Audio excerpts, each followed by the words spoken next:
What's up, everybody? Mike's coming in good. Had to redo the setup, redo fucking Streamlabs because it updated. Hope all the audio is good. Let me know if there's any problems. Welcome in, family. How y'all doing today? Been an exciting couple weeks. We did our first ever in-person D&D game, featuring Ryan and Peter here, along with our friends Rebecca and Sam. It went great. It literally could not have gone better, apart from a couple minor audio issues, which we can now troubleshoot. It went like perfect. I'm so fucking happy about it. I want to thank everyone. Took the time to show up that Saturday night. I appreciate y'all. You really made it a special occasion for us over here. It was great. Nothing really new going on my end. I'm going to be switching up the, what games I'm going to be playing. I'm going to be doing a lot of Starfield, Baldur's Gate 3, and that's kind of going to be the main focus for the next couple weeks on top of D&D stuff. So, real quick, I want to thank Kieran and Grim coming in with the raids right off the bat. You guys are the best. You certainly know how to start off a stream. Kayla, thank you for handling the shoutouts. Mod Supreme over here, I appreciate you. And everyone else, Scorpio, Kieran, Boofa Guy, everyone who's coming in, hanging out. If I missed y'all, sorry, chat was popping off, but we all appreciate you so very much. I do believe Peter has some stuff going on that he'd like to pit or talk about again, if you want to handle that. 100%. Still cruising away at Fire Mission. Battery printing these amazing zombie mugs. We love painted, unpainted, dice towers. Go check out the Instagram. Go check out the website. Lots of stuff. There's some, dice jail. Like, what the fuck? I like the Mimic Dice Jail. I kind of. Yeah, I was about to say that's so sick. Yeah, that's really cool. Yeah, there's woodworking too. My friend Man Forbes has helped me out with that. So there's lots, and we're always updating. So check it out. It's awesome. I'm ordering a couple myself. I'm very excited. Can I see the Mimic chest one more time? Yeah, I kind of want to see this. Make it 100%, 100%. Oh, that's it's so cool, dude. It's so there's room awesome. for two in case two of your dice. Thank you for showing up, Grim, too, Kayla. I appreciate it.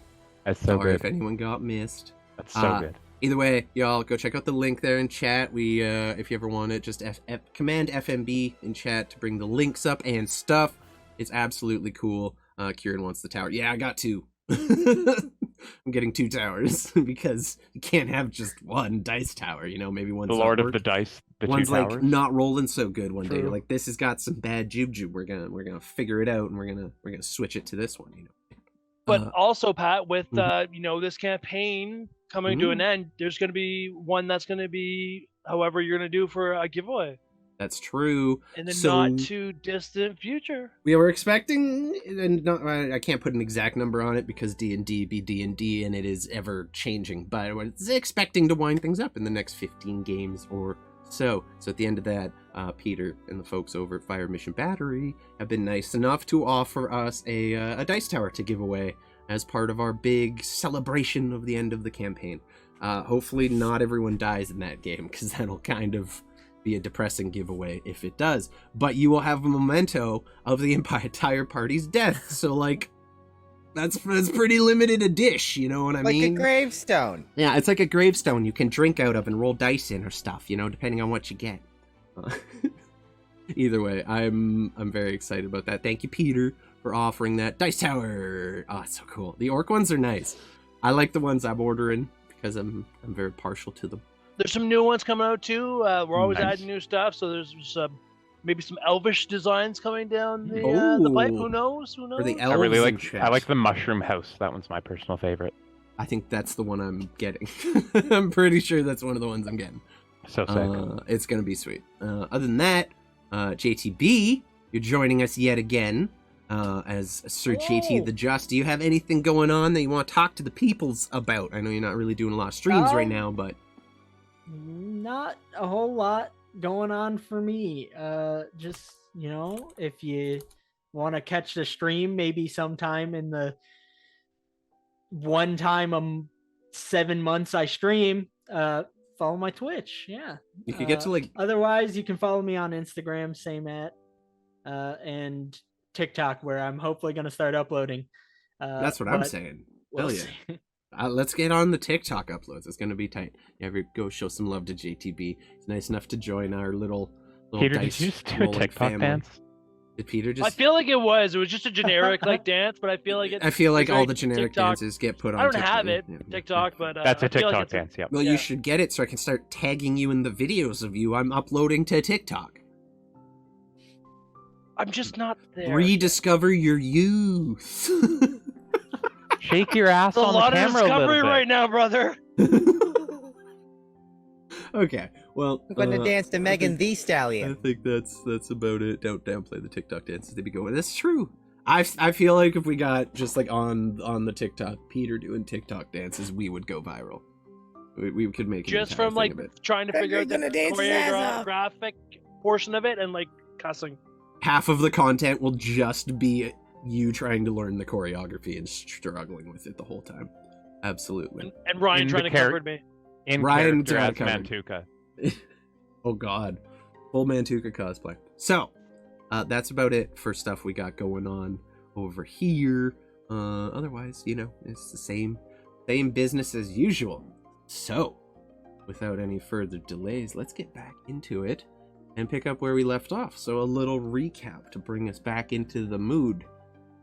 Last session, the party, for a moment, considered giving up on their quest, believing that failure was all they had managed to accomplish on this journey.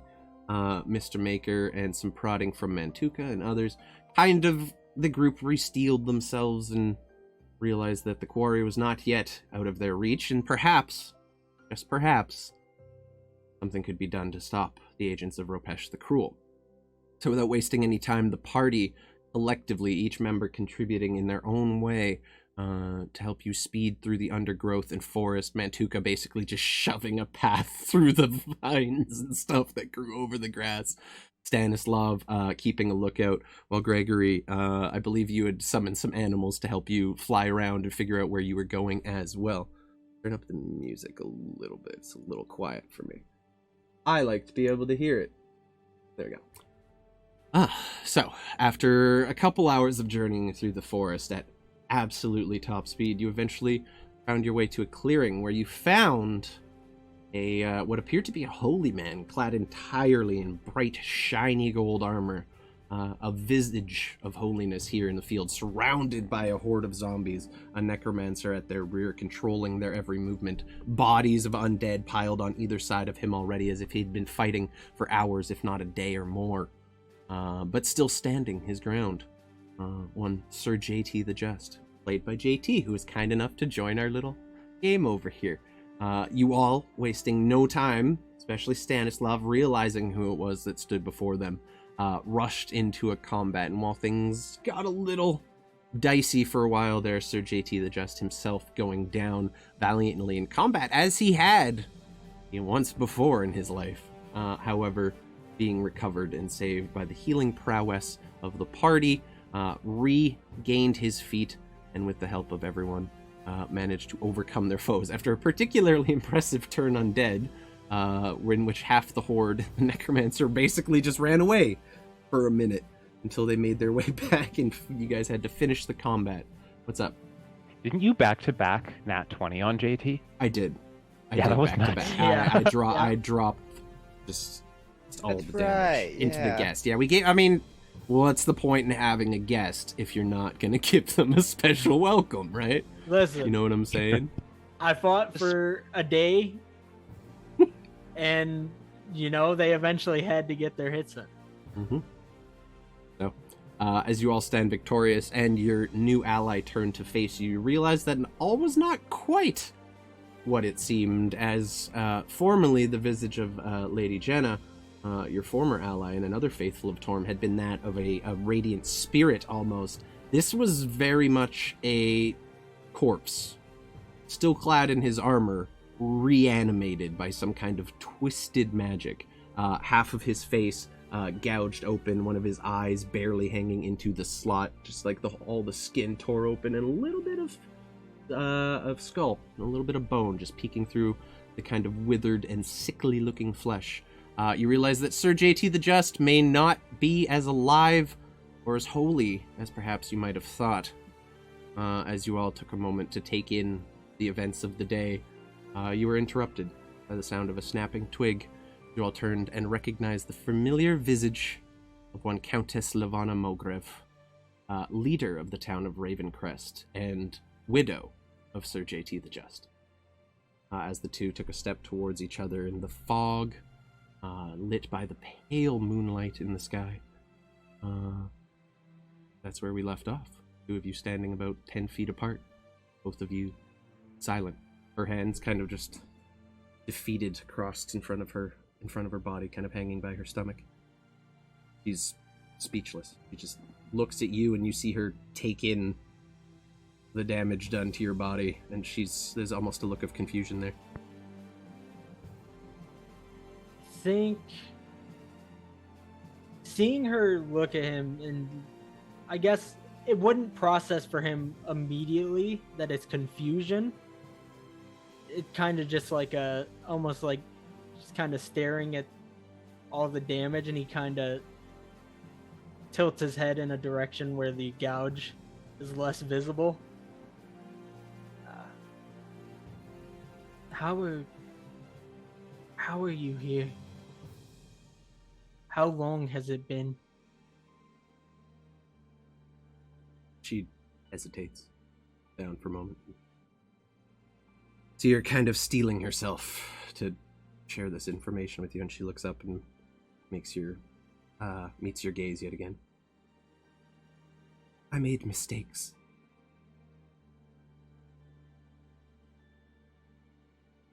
I made decisions that, well,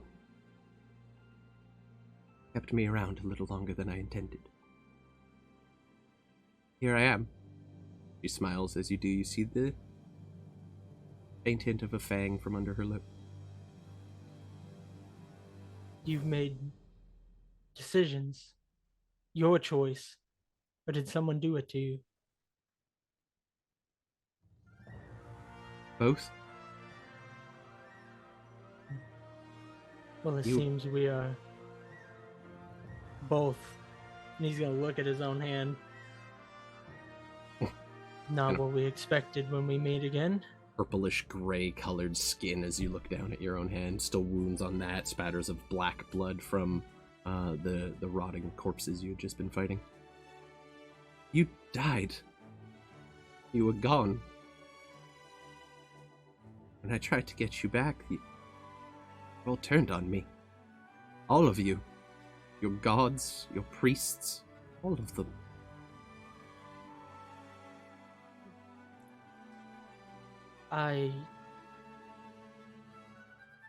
In my death, I cannot regret it. There are so many lives saved because of it. But I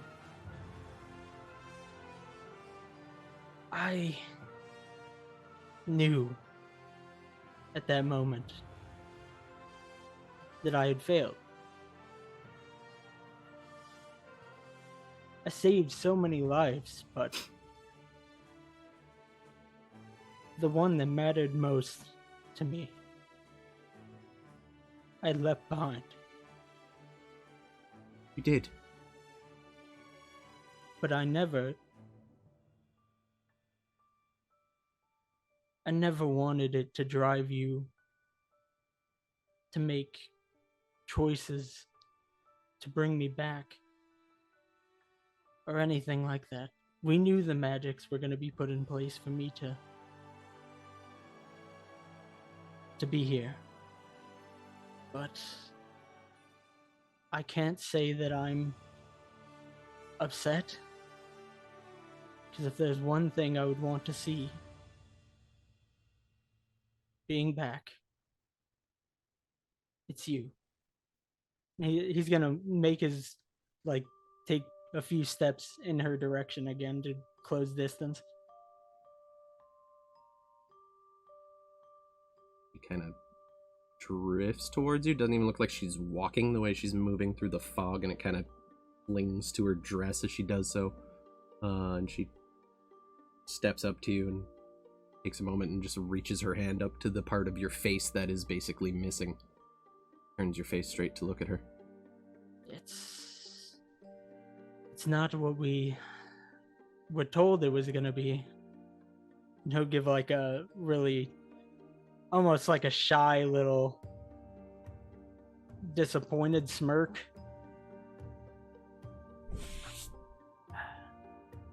Here I thought I'd stand before you radiant and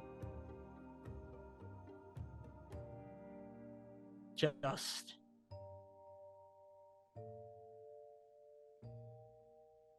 Whatever turning away that you experienced from Torm or any of the clerics, I'm truly sorry, and I can't even begin to understand what you were dealing with, or the feelings you must have had. You were the only other person I would ever make a vow to outside of Torm. But I could do nothing but sit there and wait. Do you even know? Do you have any idea I was trying to find you, to bring you back? Did he even tell you? Your god? My knowledge's end when he told me that I would be protecting this tomb.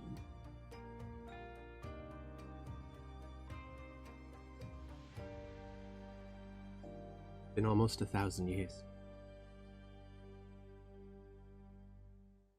And you look as radiant as ever. She puts her hand on you, kind of pulls you in, gives you a kiss on like the cold steel of your helmet. Think at that point in time, he's gonna almost bury his like head into her shoulder. Just kind of sit there for a minute. I know that leaving you behind must have hurt. Obviously, you made a lot of choices in these 1,000 years. Choices that there's no telling whether or not we could ever return or change. But here now, I'm just glad to have these moments. Me too. I don't know what the future holds, and I have duty still. As you know, as much as Torm may have hurt you, we knew, both of us, that as his follower, he's done so much for me.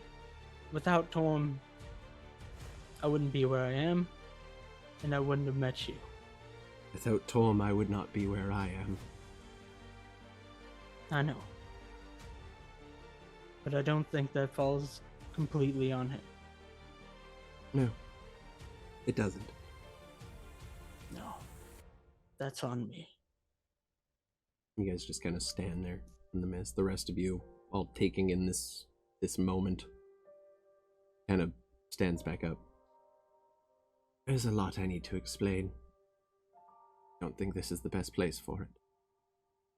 Kind of looks around at the piles of rotting corpses on the ground, which you all are starting to smell a little more acutely as they kind of sit there rotting even further. The magic that was holding them together has now just faded entirely. It's getting pretty ripe. Perhaps we could return to the estate for the night. Very well. The magics on the temple are not there anymore, so I will need to grab it. As much as he's hurt you, I still owe him duty for now. Sir JT, if I may, may I help you with this? I mean, that's why we're here, after all. He will deadass look behind him like he forgot you guys were there. Mm-hmm. She kind of Understandably. looks over the shoulder Yep. to her hand, still kind of on the gooey part of your face, for lack of a better description. Oh man. We are Yum. currently level 11 in our campaign, I believe. Yes, yep. He will look to Stanislav. Yes.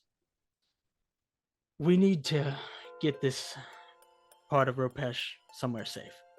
The magics in the tomb no longer hold, and it cannot stay there. I couldn't agree more. You seem powerful, and all of you seem very capable. Mantuka's like, Yep. He will look to Fucking fencing behind Gregory, you. and he will then turn to the Countess. And if there's one person you should thank most for this meeting, it's that one. And he will motion towards Gregory again. Because without him, there's a good chance we would not be able to talk. Oh, please don't think of it. It's the least I could do. I look at Stan. I'm pretty sure you're a big deal. Big deal's putting it mildly. Kind of like I am. there's sadness in her face, but pride. God Mantuka's damn. we- A big deal. we a big deal. We stay hung. All right. Jesus.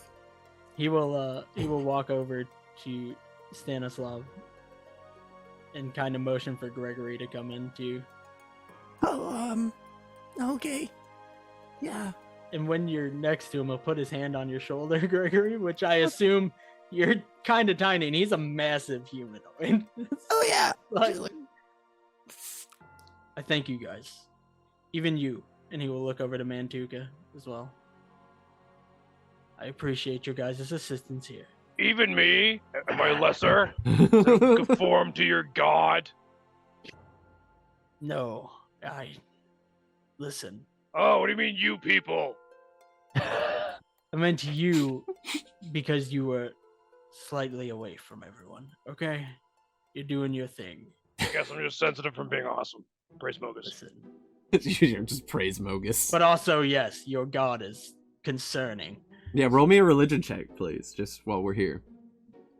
All right, it's at Uh, disadvantage. I'm getting rid of this stupid No, disadvantage. I mean religion for JT the Just, not for Mantuka. Oh, you son of a scumbag. Oh, I mean, I don't know you shit, s- actually. You You do know what? not- Your god's wow. great. I mean, to be fair, this is not a god from your pantheon. It makes sense you would absolutely know nothing about it. You hear praise Mogus, and it almost like you've heard maybe tale of far off like minotaur deities about like centered around conquering and Yeah. enslaving your enemies, but you don't have any idea of Well- like the persona behind it. Daddy Bo. Stanislav Also- just leans into you, JT, and he's like, I'm pretty sure it's the Minotaur God of War or something like that. Pretty Very awesome well. so far. Narrows it down. Well, as long as he's not against Torm, so be it. Really don't just even like know if they know each pro-him other. kind of go on. Also, welcome in. Is it One or Ine? Or I appreciate the follow and the sub, buddy. I didn't want to interrupt a moment, but welcome Hey. in. I appreciate you. Mhm. Wraith 2, what's up, buddy? I But, cried. I'm sorry I made you cry. Well, Don't let's, be. It was amazing. JT, Let's it's at fetch this the point. arm. Yeah, it's at this point that I believe it's the foot actually. was the foot Ah. this here. I think we mixed up what parts were where, and I said arm last game, but it is the foot. Mhm. In fact, you do realize that- the foot is still interred within the tomb. You would need to step back. in danger for is a afoot. moment. Okay. Well, I don't know when that necromancer will be back, and I am unsure of, and he will look at himself, what time I have. So, we should probably get a move on. And he will Alright. head towards the door of the tomb, giving a glance back to Lavana. She just stands there expectantly. She almost seems afraid to get too close to the tomb. He will give her a nod. I will be right back. I believe you. He kind of just gives that like, yeah, nod, but like Yeah, she's giving you shit a little bit. It was- in the back of his head, he's like, I said that another time too. Alrighty, I'll follow in after JT. Yeah, so you make your way in, Hey. and it's fairly simple. It's literally just a standard size mausoleum, but where there would normally be a tomb, there's just a winding staircase downward. You follow JT the Just down. Anyone who'd like to can join in as well. Mantuka, it would be a bit of a tighter squeeze for you, but it is doable. As JT the Just himself is quite substantially big. He's a large boy. Fucking Minotaur shaming, okay? We're not starting. We're not straight, We're not okay? Minotaur Dial it shaming. back. Okay, Dial it back. I'm sorry. Not on tonight, Uh, Hey, the day of our 3 of the Lord. 4 of us are over 6 feet tall and yacked as shit. Yeah, I mean, even like you kind of gotta hunch down a little when you go in, but you make your way down the stairs. It's only about 10, 15 feet or so. And then it kind of angles down in a downward path that you gather probably goes partially below the lake. Even as you're making your way through, you see little trickles of water kind of dripping through cracks that have formed in the stone over the years as like little bits of water have just eroded away at it. But for the most part, it is extremely sturdy. You can see the elements of dwarven construction here as well. This is a tomb built by the dwarves for JT to honor his sacrifice. You're aware of that. I think. Go ahead. On the way down, Mhm. JT's gonna kind of look to all of them. Since it seems you guys will be helping me further, or at least I would like to get to know you guys better. So tell me, what is your story? What has led you to this point? Stanislav just kind of looks at the other two for a sec. Can we walk and talk? Stanny's Yes. fangirling. He's hard still right now. walking. Yeah. He's still Yeah. walking as he asked this. Well, it's quite an interesting and long one, to be honest. I guess, well, we met fairly recently, and basically just been trying to, well, never been good at telling stories. The short of it is that we've been on this grand adventure to, I don't even know anymore. It seems like we were trying to stop the Imperium, and now we're trying to stop Ropesh. But, Yeah, I mean, it's... Yeah, so as they say, trying to stop Ropesh, it comes into clarity pretty quick as to why you were probably resurrected. Time you were. He's coming back. Got it. That's kind of the fear. oh, Yeah, Well, sorry. we must see to it that this doesn't happen. Was the Imperium around when I was alive? Yep. Oh yeah. They were. They've They been still around for. They the were the same way? first ever human settlement settled on the entire continent, apart from the barbarians up north. It is probably over if I can remember the 3,000-year-old calendar. It's about 2,800 years old, or maybe more. So the calendar basically almost starts when they arrived. So they're basically 3,000 actually. So from the time I was alive, how was I okay with these people? Was I not okay? I assume not. You would have been at the time you died. You were at war with Ropesh and his legions, which did come from the Imperium, but he had rebelled against them. So that was one of the few times in history your kingdom was actually allied with what remained of the Imperium. But it was almost all but wiped out during the first rise of Okay. Ropesh when you first died. But What you're is- familiar, you know they're very militaristic, and they have been at war with your kingdom several times before you were born. Not uncommon. So it would seem that the Imperium wasn't wiped out by Rapesh completely. no, nor the other way around, I guess. Hmm. But they're on the brink of war with the nations from the north, and a group of, I guess you could call us insurgents, sort of rebels. I like that. Rebels works good. We're camped out basically right underneath their nose, ready to Orphan strike. makers. Also a big fan of that. It's a little Oh. scary, but I like it. Right, it's the scary part of it that I like. The loss of life, there's sure to be some left behind. Or in front of us. As you guys kind of That Yep. too. get to the end of the conversation there as you're making your way down. You took about 5 minutes to walk the tunnel that leads under the lake here. Kind of just very gradually descending. You gather it's not a very deep body of water, just a very wide one. Eventually finding your way to the bottom, and you find just a very simple but perfectly carved square room, about 30 feet by 30 feet, with a very simple tomb in the middle, on which you see what would have been just a stone slab that has been broken, kind of blasted off to either side as the individual within was resurrected. There's carvings on the walls kind of depicting moments in history, depicting the sigil of Torm on the main wall to the west side there, and just little fragments of history that have been carved into this rock. You're basically seeing the story of Sir JT the Just and how he became an ally of the dwarves and everything. Stanislav takes a couple minutes to really take this all in because it's pertinent to him and very interesting. Yeah. If you'd like, roll me a religion check. JT, you know very well what you're looking for here, and you make your way over to your tomb, and just kind of shrug some dust off, and you see right underneath where your back would have been just a small groove about half a foot wide, and you just pull that out, and you see, wow, you rolled a 1 or a 2 minus 1 for a total of 1 plus 2, 3.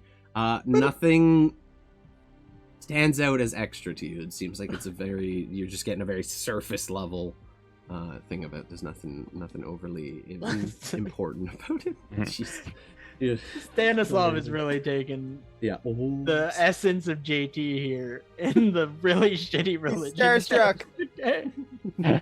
Yeah, you see him This is kind of your going fucking over, moment, and then dude. he like pauses and like tries to take it in for a sec, like shakes his head, moves on a little bit. You kind of pull this, was essentially a wooden box that is, at this point, preserved by the magic that kept it. Otherwise, it would have rotted entirely. Open the lid, and inside you see the decrepit, shriveled up right leg of Ropesh the Cruel, gangly toes kind of awkwardly sticking out the bottom. Oh, good. Here it is. Do any of you have a bag or something to place this? Gregory. I have a bag. I have a bag. It's a nice bag. It's a dry bag. Hold on. I have Just- a bag. Before we start moving it, though, I just want to say that I was the first person that said I have a bag. I think it would be smart to make sure that we hide it from knowledge of being moved. And Stanislav is going to grab his holy symbol of Torm, and he's just going to focus for a moment. There's a flash as I activate my... Is it? Harness Divine Power, so that I can get a spell slot back. Okay. And then I'm going to cast Non-Detection on the box. Ooh. It lasts for 8 hours. Okay. Yeah. Cool. So Stanislav just kind of draws like some sigils over it. His hands very flowy, and then this small flash, and then it looks like normal. Small flash of radiant light. The light shimmer kind of passes over the box and then returns to normal. It's a very good idea. Smart thinking. Hey, look at my bag. Okay, yes. We're putting it I'll in your walk bag. over to the bag that he's holding and start to put it in. It's a nice little knapsack. It's leather with some some leaf bindings in the side, thin strap. It looks good on him. Nice. Mm-hmm. I think at this point, because JT's healed Smelly. Yep. But he hasn't really ever interacted with him otherwise. Yeah, At essentially. this point, he's gonna kind of anytime look towards him and be You like, see this little halfling individual, just greasy, dirty-looking skin, just holding an armful of minotaur-sized weapons in his arms. and he's gonna be like, "What is your story? You seem quiet." I'm just here to carry the stuff, and I give him the stuff when he needs it, and that's about it. I'm just an employee, you know. pretty average stuff giver. We're working on it. I like to think I do pretty good, but he doesn't like to make me feel too good about it. I like to build them up and then crash them down to build them back a little bit, to crash them down farther and then build up a little higher. For the most part, it's been okay. The naked wrestling was a little off-putting, though. He's gonna Right. tilt his head. That was my third favorite memory. Third. Titans lurking while you pack some hospital bags. Say what? Is it time? Is this exciting time? Baby. Oh yeah. Are we getting ready? That's exciting. Awesome. I thank you for the Baby, lurk. baby, baby. Hey, go push, girl. No. No, there is no world where it is acceptable Push to it. sing Justin Bieber on our stream. Ever. No. No. No. Not okay. So JT's Smell. gonna lean into Smelly, like just He quietly, and go. smiles up at you. He's like kind of There you taken go. aback by the part of your face that's missing.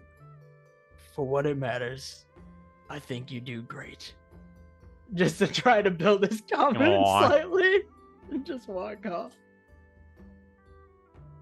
You're gonna get a You horse see, when he you see leaves. his little jaw just start to quiver a little bit, and he Thank you. he sucks back the one tear that might have escaped, and you see him standing a little more, for lack of a better word, Oh my erect. God. He's standing quite tall. Thank you. Well, we should be on our way. Plenty to talk about, plenty to discuss. Fucking going dude's forward. always stepping on my dick. So what are you doing with the box? Keep in mind this is a leg, like from basically the hip down to the foot. So you're looking at like That's gonna hang Yeah, out of no, that ro- bag, isn't it? yeah. I guess Mantuka, you weren't there when this story was initially told in the group at the beginning of the campaign. When Ropesh was killed, he was burned, and then the bones and whatever was left on the meat, very haphazard burning, was basically quartered, or I guess put into fifths. So you had a head, 2 arms, a torso, and 2 legs, and they were all sent to different places. This just happens to be the entire leg. Yeah, there's cut into sixths. Okay, so it's a fairly like large size, like it's a big size Oh, yeah. leg. Like, It's big enough to fit an average human size leg. That is admittedly shrunk okay. a little over time. I'm gonna lash this into a coccyx protector, so the toe will come like under my butt, and the rest of the leg will run up my spine. Are and you I'm gonna- taking the leg out of the box to do this? Why would we bring in a box? Is it a holy box? Okay, go ahead and touch it. You I- touch? Are you touching the leg? I do not recommend. You see Oh, we gotta Mantuka bring a about to box, see dude? Mantuka Jesus grab it and start fuck. trying to fashion it into some kind of fucked up Fingers, cod shit. piece. Wow, That's changes weird. everything. That's That weird. is That is weird. I love it. not. I was just something trying I'd to recommend. protect yeah, okay, so big fucking box. We can't. That's why we need horses. Okay. Yeah, it's like a thin box. Like it's only like it's like a half foot wide and then just thin enough to fit a leg. Here it is. Anyone Anyone have thin? rope? I can strap it to my. Picture like Oh. a square. You ever see a map container? You've been in the military. You've seen map like Yeah. exactly. Big map It's case. that, but a square size instead of a round. I'm just gonna circular fucking one. lash that to my back. If only we had some kind of bottomless box. So it's up to you guys what you do with Penny. the limb of Ropesh. I'm Yeah. surprised there's this Stanislav much should- conversation going into it. Stanislav shares a knowing look with Gregory and just lets Mantuka continue to do his thing. This is, Really likes the leg. Just I don't gonna know. we could throw just this fucking tie lash it on around you. and carry it on our back. It'll be fine. I don't like this group dimensions right now. It's gonna, like, skulk off in the. All somewhere. right, let's make our way. Okay. Okay. This So we is- got the box strapped on one of our backs now, right? Mhm. Yeah, so Okay, you have good. you have a box. We'll say it's on I swear to Jake. fuck, if this I'm box doesn't go in the assuming- goddamn fucking box of holding, I'm gonna kill everyone. Yeah, you'd probably fit in the toy box of holding, but JT, I'm guessing you're not gonna trust anyone else to have it strapped to their back. So I'm guessing that's a you thing. Yeah, JT would insist that he just ties it around his spine. Why didn't we start with that? It was like 15 minutes of me figuring this bullshit out for you. Like, oh, I wouldn't Because actually it done that. was funny. Oh, For fuck. the content. What's up, So Morty? Welcome he in. wanted to have it not out in the open, but then we didn't have a bag, but nobody's mentioned the box to him yet. Nope. You know what, all I right, knew I'll how just- much the leg okay. meant to Mantuka. Stanislav, seeing the absolute confusion between these two, Stanislav will just take it and slowly put it in the box Okay, of holding. someone in the party It's in the has box the of holding. fucking jazz leg. All right, Oniva, fuck all of you, but I love all of you the same way. So as you guys are it should as be you guys part are of the box. arguing, you see Stanny just grab the box. Gregory opens this like small wooden toy box that you would have seen him casting all his spells out of the other day, and just basically drops the box and it disappears into shadow. I think JT walks up and just looks into the box. It's like, what the fuck? Like, That's when you would see just this tiny little ball of purple and pink fluff sort of just pop its head out, and then out of the fluff comes a little, it looks like the nerd motto or mascot, and he just looks at you, goes, "Meow," and then shuts the box. Oh yeah, I have a lot of friends in there. Some of them are nicer than others. There's some real bastards in there. this is an interesting dynamic. It's fun, isn't it? It really grows on you. That should do quite well for holding it and keeping it out of sight. So, Right, yeah. Carry on. He straps it like a messenger bag around him, and he just kind of like it clunks the side of him. If you see anytime his like little sweatpant kind of rides down, he's got a massive like welt on the side of his hip From where this it box, hits. just constantly whacking. Oof, rough. It's got think- like one really calloused part there. There's a line, yeah. But yeah, you Well, see what is looks- basically a children's toy box strapped to this hip of this kid who is maybe 16 years old at most. Adolescent Keep Gregory. running. Adolescent Gregory. Was our- Adolescent. Is our plan to spend one more night in town and then head back? I Are you- don't know how much you guys know of the Countess of Lavana, but I have business to attend to there. Seems like it. We don't want to impose. I don't want to ask too You much. need an escort? I would appreciate the company and to keep my eye on the foot. Absolutely. Yes. Yeah. We'll come with you, and we'll give you Probably all the not gonna time. want full meta. You're probably not gonna want my company in this one, but I'm here with you. Why would I not want you as a Said- warrior? Said full meta. Full meta. I failed a lot of stupid things up here. Oh, It's man. all right. Don't worry, Mantuka. I'm sure it'll be fine. Pats you on the back.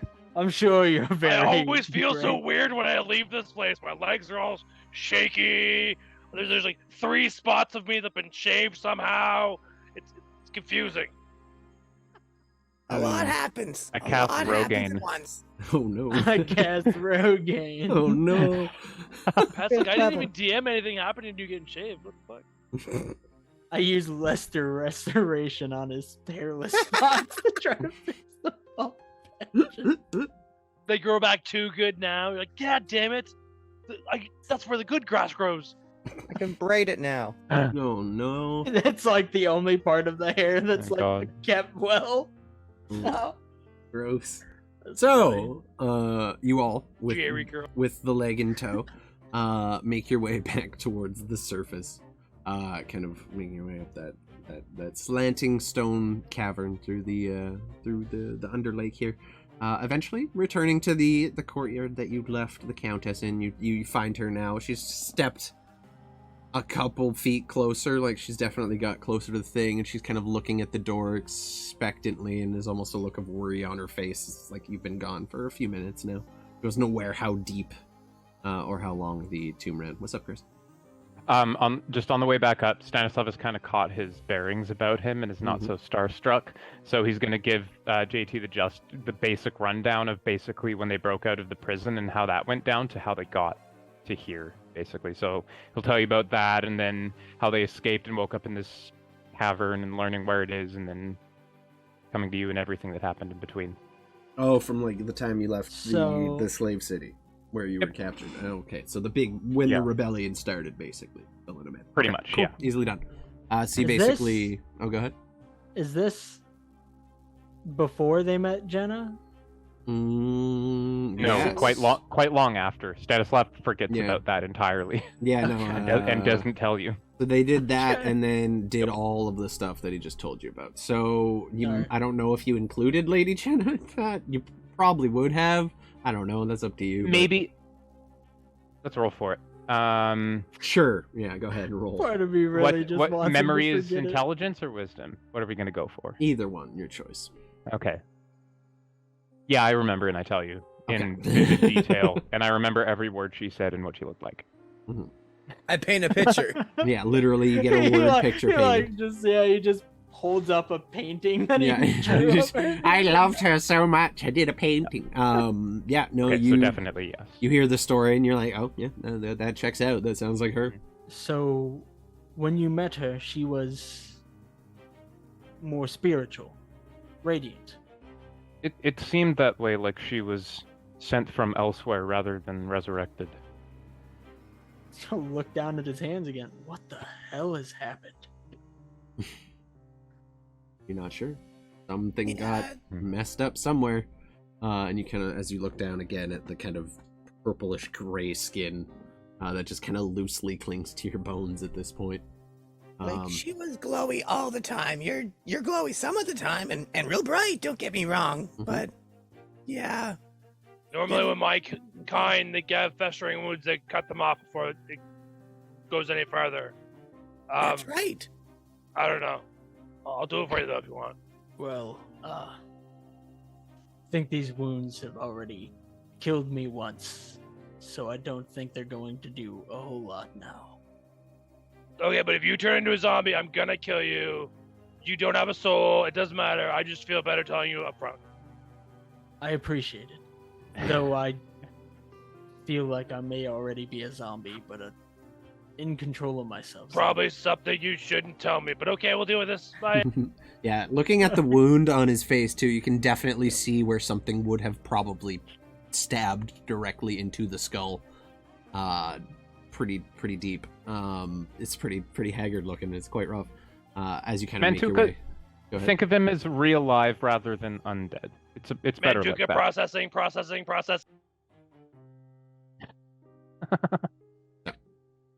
You all arrive back in the court, or back in the clearing where you find the Countess, just looking expectantly. She sees you, and she lets out a breath and kind of see her shoulders lower, the tension just leaving her body for a moment. I was starting to worry. Well, I cannot blame you. But let us go. As I Thanks, said, Lance, I appreciate you, buddy. I'm back. He So- will, as he gets closer to her, just look at her very, intently. And I have no intention of leaving again. We'll see what the gods have in mind, then, won't we? Stanislav Well- kind of comes up behind JT's shoulder. And just to be clear, Okay. while just I like- understand what you did to us last time, we would very much appreciate it if you didn't lock us in your dungeon again. Please. No, as long as you behave. You No promises. Wink, wink. you locked them up in a dungeon. It was complicated. Oh, It was don't- complicated. They existed. I'll tell you all about it over tea, I love her. over dinner. She looks at Mantuka. I'm quite sorry about that, big man. I I can know I wait. can be quite charming when I want to be. He's just gonna look over to Mantuka. Believe me, I get it. Stanislav is don't- stifling laughter at Uh, this point. With that, I don't get it. Stan, can you explain it to me, please? We'll talk about it later. Come on, let's go. Okay. He's gonna put his hand on Gregory's shoulders. When a man and a woman meet each other. Perhaps And she's young Stan for that starts walking. yet, my dear. And she holds your. I guess it's wrong to call her your widow. Now she is still effectively that, but Yeah, that's semantics that we I could mean, definitely get. yeah. We could talk hours about that. Death That's has another literally time. parted you, but for now, for all intents and purposes, we'll just refer to her Till death as do you your part, wife. but what about on death? Yeah, exactly. They're both undead now too. That's the weird thing. She just holds out her arm, offers for you to take it and walk her through the Listen, woods. death definitely didn't do us apart, apparently, because here we fucking are. What I'm hearing now is open relationship.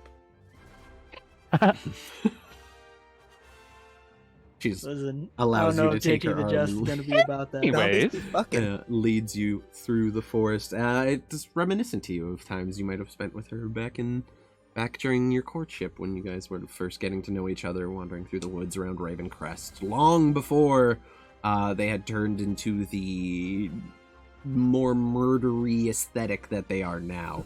It is dark. The fog hangs heavily over the base of this forest. Like at any given point, you're walking for through 2-3 feet of just fog that kind of parts as you make your way through it. You hear strange, off-putting, almost threatening sounds coming from deep within the woods around you.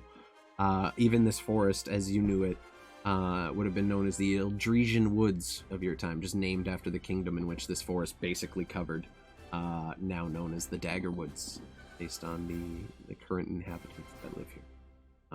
Not that you know of. The tone has definitely changed around here. Things seem not as vibrant as I recall. Like I said, I have a lot to tell you. Hopefully by the end of it you don't think less of me. 1,000 years to catch up on is a long time. Luckily the last few have been somewhat uneventful. She leads you, or I guess you lead her at this point. You remember the way. The path is slightly overgrown, but it is the same path you would have walked several hundred years ago. You see Stanislav go cross-eyed at the mention of catching up on 1,000 years of happenings. Trying to comprehend that in his peanut brain. You eventually kind of arrive on the border of Ravencrest and make your way back into the town. You're led back up to the estate at the northern side of town, just kind of built on this hill overlooking the entire settlement. It's grown a bit since your time here in terms of like the expanse. Like the size of it is bigger, but it is empty. Harrison, you see lights in houses, but the streets that were once vibrant and full of life and the villagers all interacting with each other, trading their goods for the day, and an very active kind of lumber trade is very much died out. You do see the mists kind of hover on the outside of town, never really making their way into the confines of the village itself. Eventually led back to the estate, where you see the familiar edifice of the home that you once shared with your wife. Yes, Stanislav. As we're walking up to the town and I notice this kind of divide in the fog, I'm going to cast Detect Magic. I want to see if there's some sort of magical barrier keeping this out. You do feel sources of magic coming from both JT, the Countess, your party members. Nothing. Doesn't No seem like magical there's- barrier around the Doesn't seem town. like there's any enchantment or any kind of barrier or anything. Interesting. Stanislav just quietly takes note of that. You guys are led back to the house where the large wooden doors are opened for you, and you find yourselves in a very familiar entry room, kind of tea hall where you first met the Countess, and Peter, you first fell under her spell. She leads you right into the courtyard, and JT, you see the courtyard where you and your wife were married. This is where you said your vows. This was the small but simple ceremony you shared with your friends and family here, between these two statues, which are now overgrown with moss, used to be perfectly maintained. Your mind kind of flashes back to the moment you said your vows with your wife, and the "till death do us part" kind of rings faintly in your ears as you do so. And she looks, and you can tell that she's sharing a similar memory. He kind of pauses there. Then he just kind of lets out a small little chuckle, like a "till death do us part, huh? Then he kind of just looks at her. Doesn't seem like it did a good job. I guess not. She just smiles for a second, offers you all a seat. She kind of raises her fingers, or kind of raises a hand to one of the servants who brings out an extra chair from storage to make room for all you. It's a little more compact around the table, but you all kind of sit at this table where you had all previously negotiated with the Countess. Mr. Maker, and you notice while present, is very quiet today. And you all sit in the exact same spots that you sat the night before, several nights before. I guess it's been 4 or 5 nights since there, where you were taken prisoner. Yep. Forced into a cell at the point of Mantuka's halberd. Fallen We're told into to a- stay. And you all grab a seat around the table. She seems quiet at the moment, hesitant, still taking anything in, or everything in. She kind of looks at you all expectantly, and Gregory, she lingers on you. Thank you for helping him.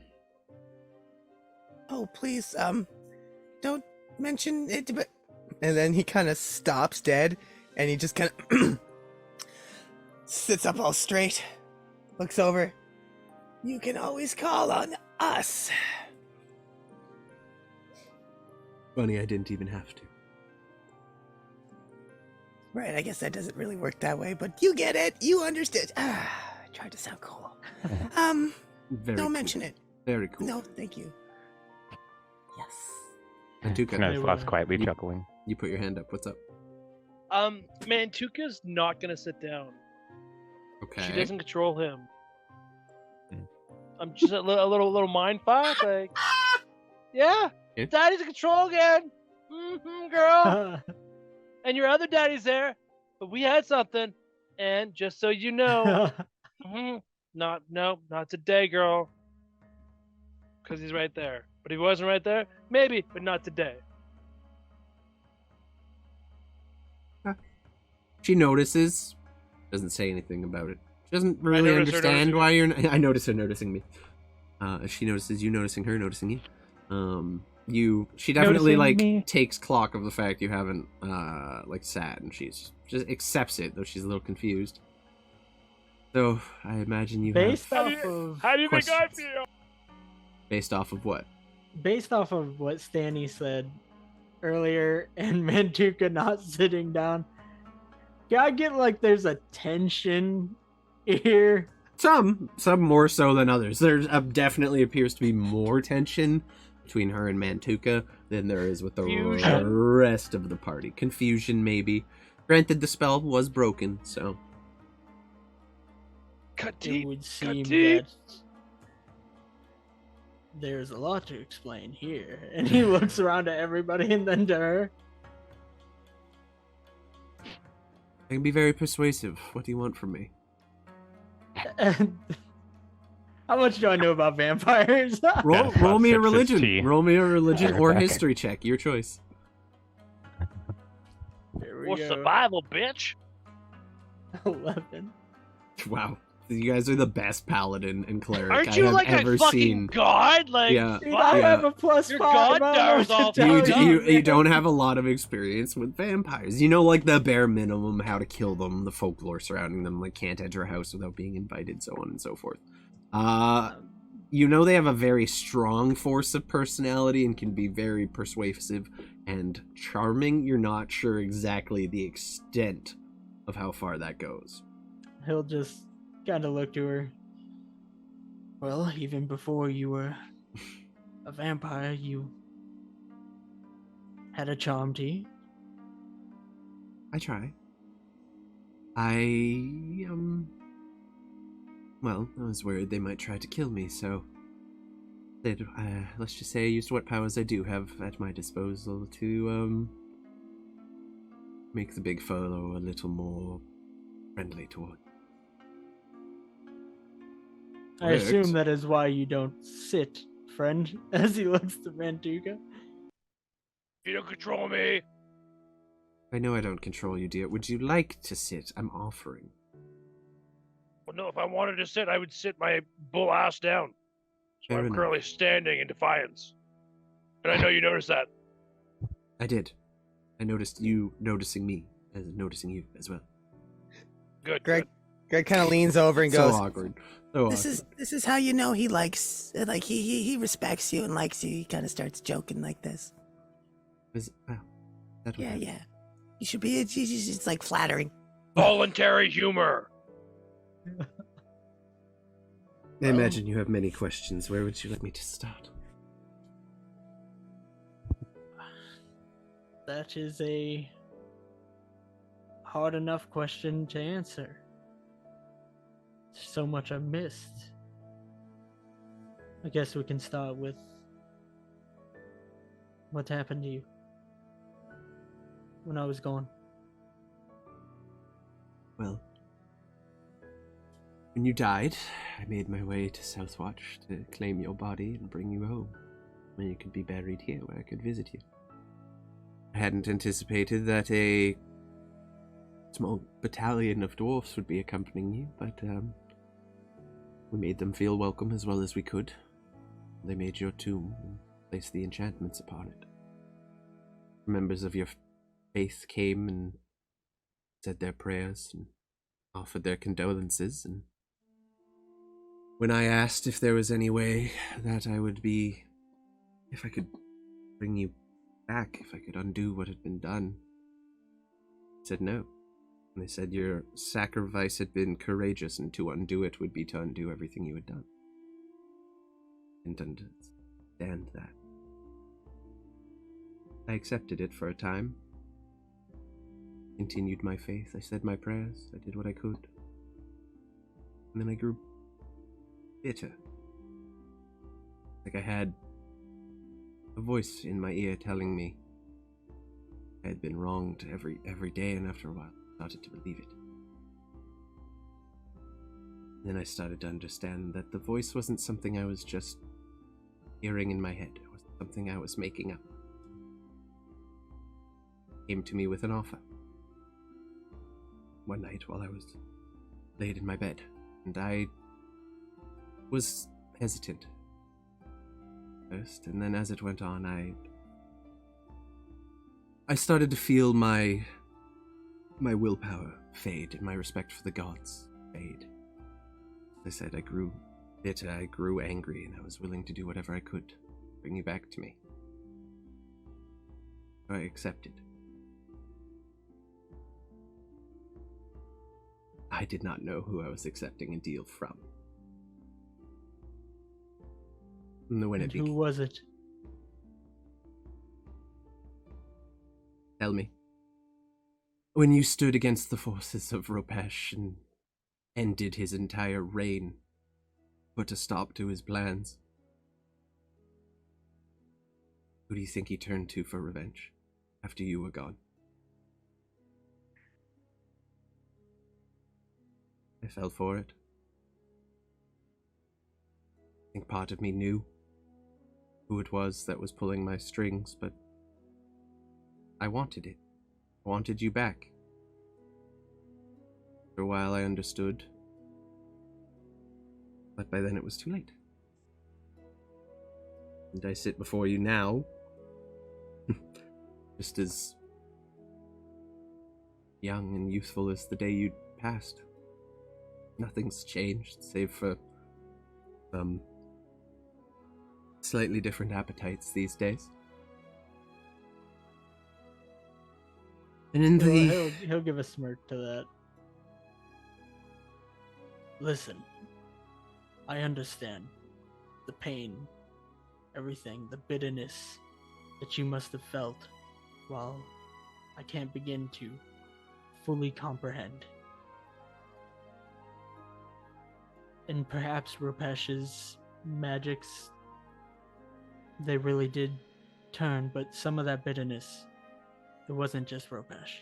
No, it was me, and he knew that. But at the end of the day, that's on me. It is. You did what you had to do. What you swore to do.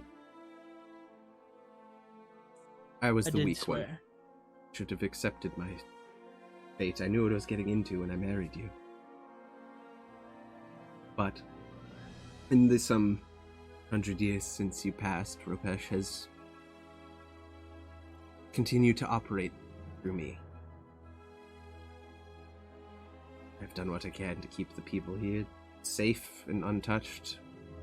The mists they keep their distance at my command, but the roads are no longer safe. The entire forest has been corrupted by what I've done.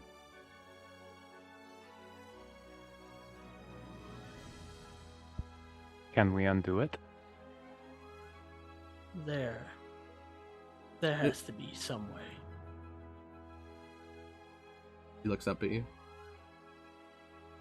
Roll me an insight check. Ooh. Stanny too. Roll good, Stanny. Don't be bad. Danny, you don't read much past beyond the look, but there's a sadness there. JT, you pick up pretty quick, and this is based on your understanding of necromancy and vampirism and the corruption of the area surrounding individuals such as this. She understands it too. The simplest way to get rid of the corruption is to destroy the source. And as she kind of locks eyes with you, she doesn't need to say a word. You understand exactly what it is she's saying. He'll just shake his head. There has to be other ways. I think you know better than most that sometimes there aren't. He'll... How much... Mantuka so... just fucking... So I am a cleric. Yep, yeah, you are a Fucking cleric. undead cleric, you're next.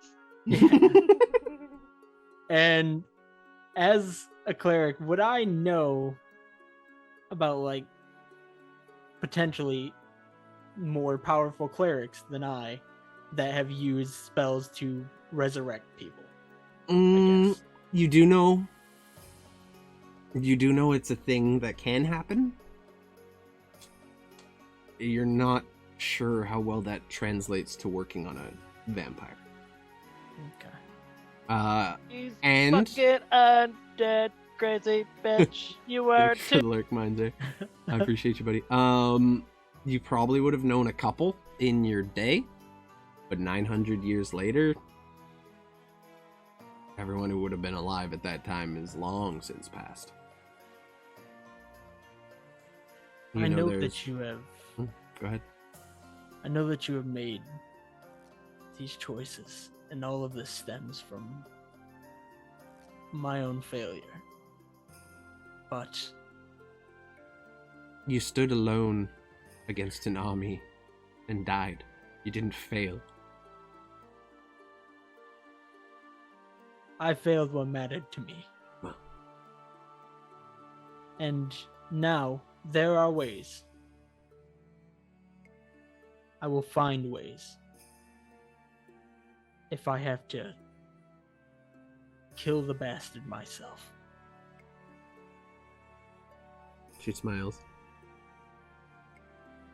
She looks up at you and she's like, I'm about to say something mean. How well did that go the last time? Well, he kind of gestures to his eye. There's only one Ropesh, not thousands. And I can become stronger. I mean, look at me now. What's he gonna do? Kill me again? What are you gonna do? Just fall apart in the battlefield with your flappy flesh? Maybe I will. But I assume I'll stand back up eventually. Seems like I do. She kind of bites her lip for a second. I fear I am also to blame for your current, just gestures to you. What? What do you mean? I did a lot of things to try and get you to come back to life.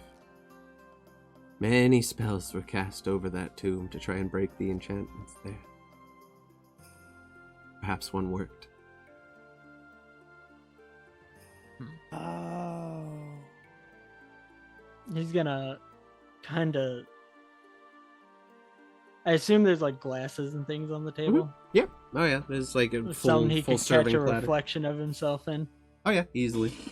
Kind of look towards it. Look back. I guess I should ask you this first. Do I know or can I feel that this is more of a permanent thing than if I had actually been in that enchantment that would have just made me a spirit? Yeah, roll. Ooh. I'm gonna say yeah. Like you knew what the enchantments on your tomb were. You knew what they were supposed to do in the event of someone trying to break in. You were meant to come back as a spirit. Your body was meant to stay completely interred. You were not supposed to come back like that. And somehow your spirit returned to your body. And you returned to life as a reborn, I believe it is. So you I feel gather, like- as far as you know, permanent, or as permanent as it can be. I feel like seeing you being self-conscious about this a little bit, Mr. Maker would turn into you. Sitting at Yeah. the table. Yeah, I would. Fair. It's at this point you see the kind of quiet individual who the DM has intentionally been leaving out of all these scenes just immediately shift words, his body just and that. face turn into you, complete with the damage to your face. And then Also, switches back. that's also a thing that's respectful, I That's think. an See, I'm not so bad. interesting trick there. He'll look He just towards shrugs Lavana. it. Whatever happened, my condition doesn't matter. I may look fucking terrible. I look really bad. Again, she kind of she can't reach you from across the table, but you're as beautiful as ever. I can feel that this is not time sensitive like the original enchantment. Whatever you did, we have plenty of time now. I would say enough time that we can figure this out. We can find a way to fix this. Hope A so. way that doesn't involve. And he just gives her that knowing nod.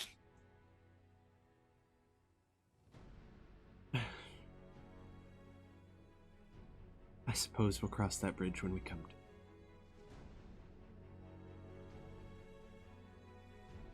And I guess if it takes years and years, it's fine. We do have worries, obviously. As he motions towards the box that has the leg. Mhm. But You're just you going to look be. around the table. Hmm. I feel like these warriors are capable. Well, they've definitely been a thorn in the side of Ropesh for some time. Believe me, I've heard all about you. All of you. Stanislav just gives her a shit-eating grin.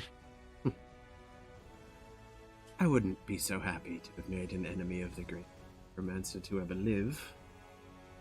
But at least you're as foolhardy as my husband. That may help. He's gonna look around the table. He's only the greatest one to have ever lived until he's dead again. And she kind of looks up to Mantuka at this point, who's been trying to stand in the side, not sitting when invited. I really am sorry. If there's anything I can... Kind of smiles to herself. A moment. I have something that might interest you. And she leaves.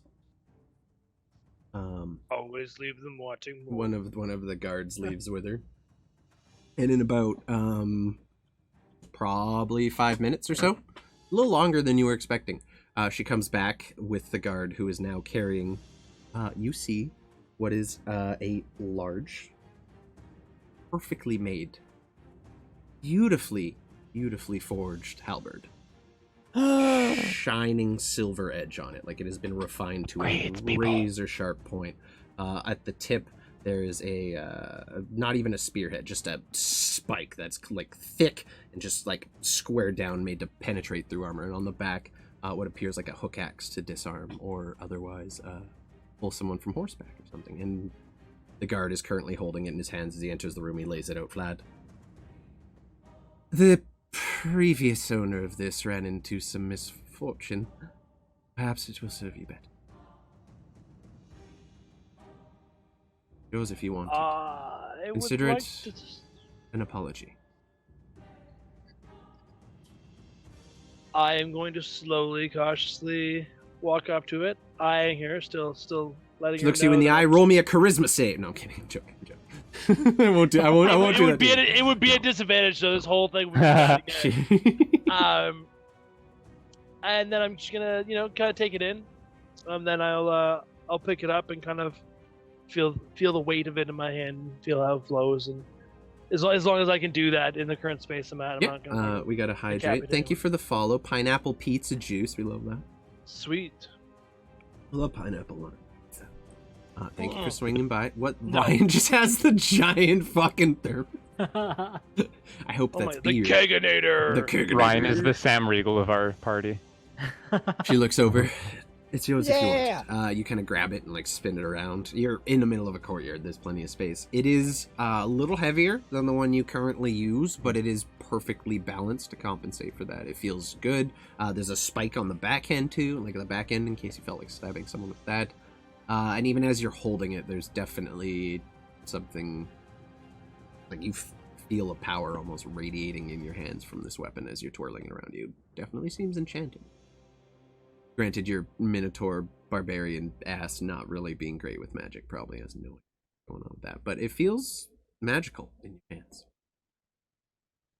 Cool.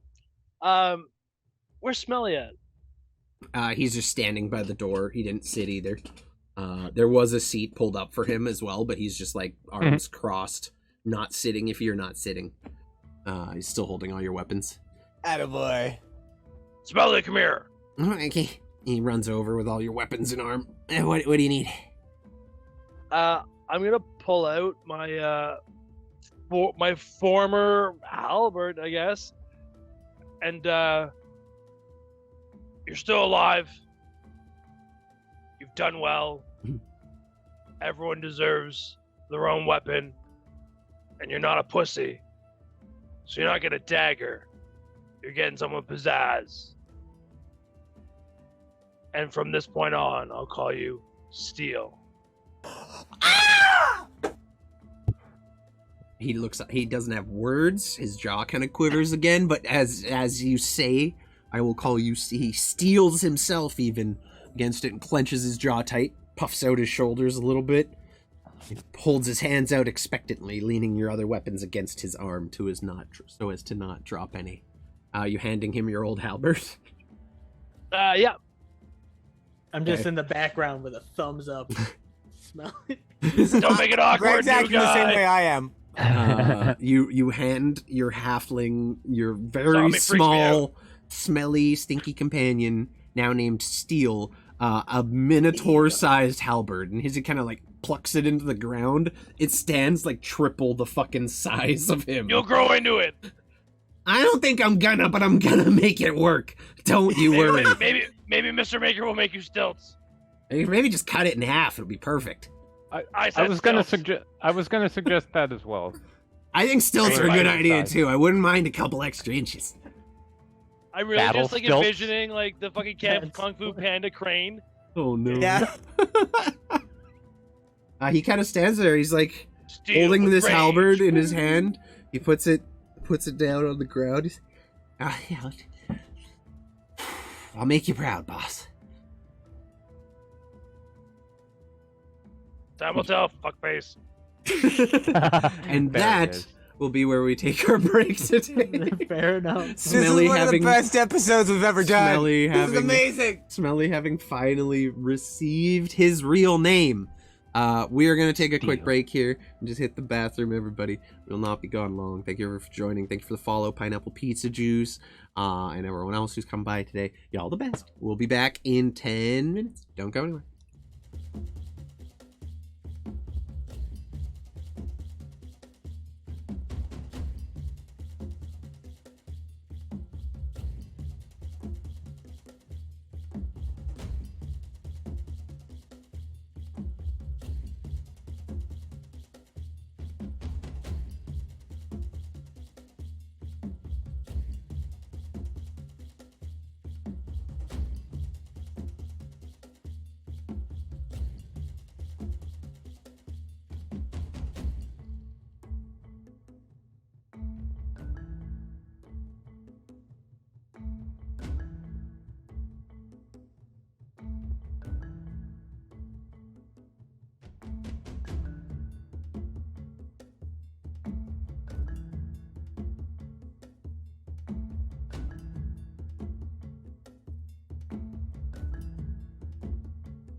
go. There we go. What's up, everybody? We're back. I hope you're having a good one. Things here. DM stuff. Venus. What?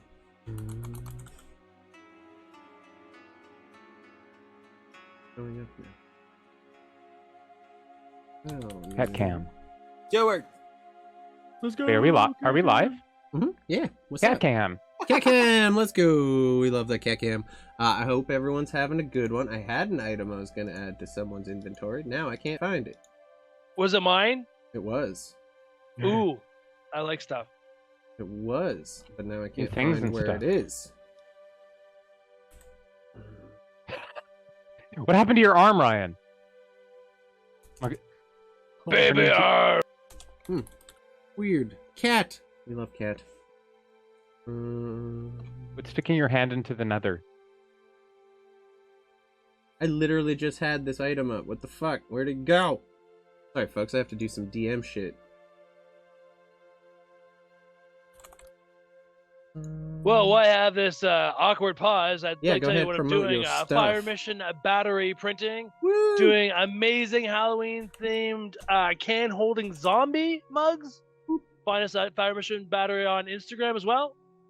Or fmb.com. And there's a cool little fucking bad dice fucking mimic Edie Facey thing. Wow. As all my compadres have strange things going on with their faces. I'm just wondering why the item is not showing up in your inventory. Inventory. For those Oh, that you right. don't know, we've got another live stream in the mix for near the end of the month to finish up that evil one-shot of awesomeness that a couple of you seem to enjoy and tune into. So thank you very much for that. Who the It was fuck a knows lot what of those fun. diversion bears and other motherfuckers are getting into? The diversion bears. Because what's are- better than one the diversion fucking, bear? The fucking diversion Two. bears are ridiculous. Expect an order by the end of the week. We love that. Oh my Two god. diversion We bear. got fucking the Aurora Borealis and stuff. Okay, so I can't find the item on your for some reason it won't let me add it to your sheet. But if you want, I'm gonna tell you what it is. You can add a Corpse Slayer halberd for your Okay. inventory. If you just look it up. Oh my god, guys. Yep, done. So you have that now. Works. You can use that after you attune to it. The fucking shades, guys. Come on. So Corpse what? Corpse Slayer halberd. It's not even showing up on D&D Beyond on your sheet, but I found it on someone else's, so I don't know. Like I put it on one of my own characters, but can't add it to yours. Basically, You could probably just find it in, it's just if you it's search in equipment. basically a +1 halberd that does a bonus amount of damage to undeads. Very simple. You kind of twirl your halberd around. You all sit there as Smelly, just on the verge of tears, or Seal, as you're now calling him, on the verge of tears. Have a good night, Kieran. Thank you for swinging by, buddy. Get a good sleeping. Just currently holding his halberd, ready to go. What are you all doing? She's kind of now just sat down and consuming her drink. Mantuka is handling his business with Smelly. Is there anything else you would all like to cover? We need to decide on where this foot is going. When you guys helped Lady Jenna, do Mhm. you guys have that part? No, Stanislav would have told you when they fought and then got in there. It was too late. It was already gone. Whatever the part was. I think it was an arm. If they have the part from Jenna's tomb, then this one is very important to keep out of their hands. Is it the last one? I'm unsure. Well, possibly could be. Countess, do you know? You. Which was the last piece he needed. Gregory kind of holds the box close to his chest. Better can't keep tell that you. safe then. He doesn't need it. He's already back. He's been back for some. He's just trying to piece himself back together. I know he's not back to his former strength yet. I don't know if that leg is the key to achieving it. Would make sense if it is. That is the last piece. Might be. As far as I know, he doesn't need it. More desire to be made whole once again. Some ways, something I can understand. Well, regardless, if we keep it away from him, perhaps that'll give us a leg up. I see your jokes haven't got any better. Stanislav chuckles a little bit, understanding. Your wife just looks at you with like the most deadpan. She doesn't facepalm. She recrosses her hands over her chest. Like they were already crossed, and she just took a minute to recross them. Like, which to you is as good of a facepalm? You know your wife by now. Can't laugh about it, Well, is there any way to destroy it? I believe that magic is far beyond anything in our capability. As of now. As of now, short of having the ability to wish for things, not much to be. You must keep it safe. You must protect it for whatever you can, with your lives. You must. It can't stay here. No, it can't. You must go. I agree. Yeah. Camp you guys have. How secure is it? Better than you could possibly imagine. Yeah, it's pretty good as far as hiding goes. In terms of defenses, I don't know. It's not bad, but it's definitely more hidden than defended. I do know Rupesh doesn't know where, but he has been looking. Before you leave, there is one favor. She's addressing this to the party. Anything. And she looks at you too, JT. After she walks with you. Mm-hmm. My condition came with, certain feeding habits. And, before I was more in control of those feeding habits, mistakes. Mistakes I've mostly been able to contain in the dungeons below. And you're all flashback to the nights you spent down in that dungeon, to the scraping and scratching sound you heard on the other side of that giant iron door.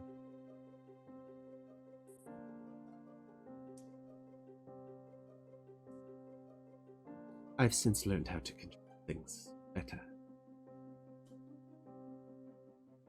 Tried to keep it to people the, world would not miss were I to fail.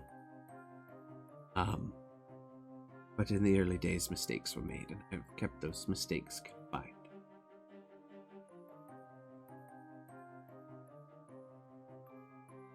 So I need your help. we need to. You want us to. I've not had the Take care of strength them. yet to do it myself. While I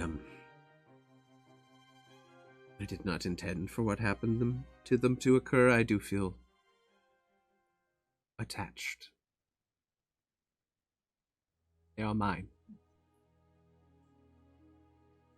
They are the closest thing to children I'll have now.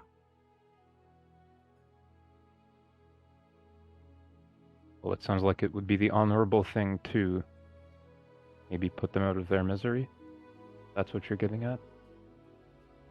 As it stands now, they're a danger to anyone if they ever get out, but I cannot keep them down there. Well, Stanislav looks around at the group, especially Mantuka. I think we can handle it. Want to give that new weapon a swing? Perhaps some rest. Yes, before Mommy. that, though. You're all looking a little, cocks her head a little, the mommy comment. You're all A rest, looking a rest would be nice before. Yeah, you're all looking a little worse for wear, and I could do with some time alone with my husband. We still have much to do. Bow, chicka, wow, wow. I don't even know if my shit works, bro. If it does, strike while the other's hot. The other flesh is falling off, dude. Discuss, not dick us, okay? Discuss. Discuss. Oh my god. Jesus Christ. Raider restoration for the night. Remember, dead guys can't say no. I have this pink Hey, in yo. the box. Look at the creepiest thing I've ever heard on this stream. I don't, I feel I'm so sorry. I feel dirty after hearing that. Alright, fair enough. I can't do say no. She in my capability. stands from the table and again holds her arm out for her husband to join her. He will stand up. Perhaps we can actually go to the rooms you had meant for us last time. They were done up. You know, had you agreed to stay for the evening, you would have been welcome to them. Yeah, we kind of jumped the gun a little bit there, but hey, all's well that ends. Or doesn't. And That brings me to my previous question. yes. Why were they locked up? Because they were heading to the tomb? Let's just say I've not managed to completely sever ties. Yet. No. Before It's all right. tonight. She was doing what she thought was best. It's in the past now. Right, Oh, right, it's yeah. all right. Understand that my deal, Ropesh, came with certain contingencies. If I were ever seen to act against him, well, it would be my town that would suffer. My people that would suffer. I suffer enough already. I could not bear to bring it on them further. You did what you needed to do to protect people. I did, and the And alternative I cannot was... hold that against you. The alternative was killing you all, and that... did it in. Thank you for not being interested in that. Well, Well, while I would still say your remain- choices, go ahead. I would say your choices to not kill them worked out well. Oh, there was never a chance of me killing them. I don't think it would have gone down so well. I may still be under Ropesh's thumb, but I'm not so foolish that I can't recognize a group of people capable of doing great things when I see them. Oh, If anyone has a chance, it's you. Now, I've kept you awake long enough. She holds her arm out to her husband. It's now less of a suggestion, more of a "come with me, dear." She looks you in the face and raises one eyebrow a little bit. He'll In take her 1,000 on. years. I'll take her. Hell of on. a dry spell, dude.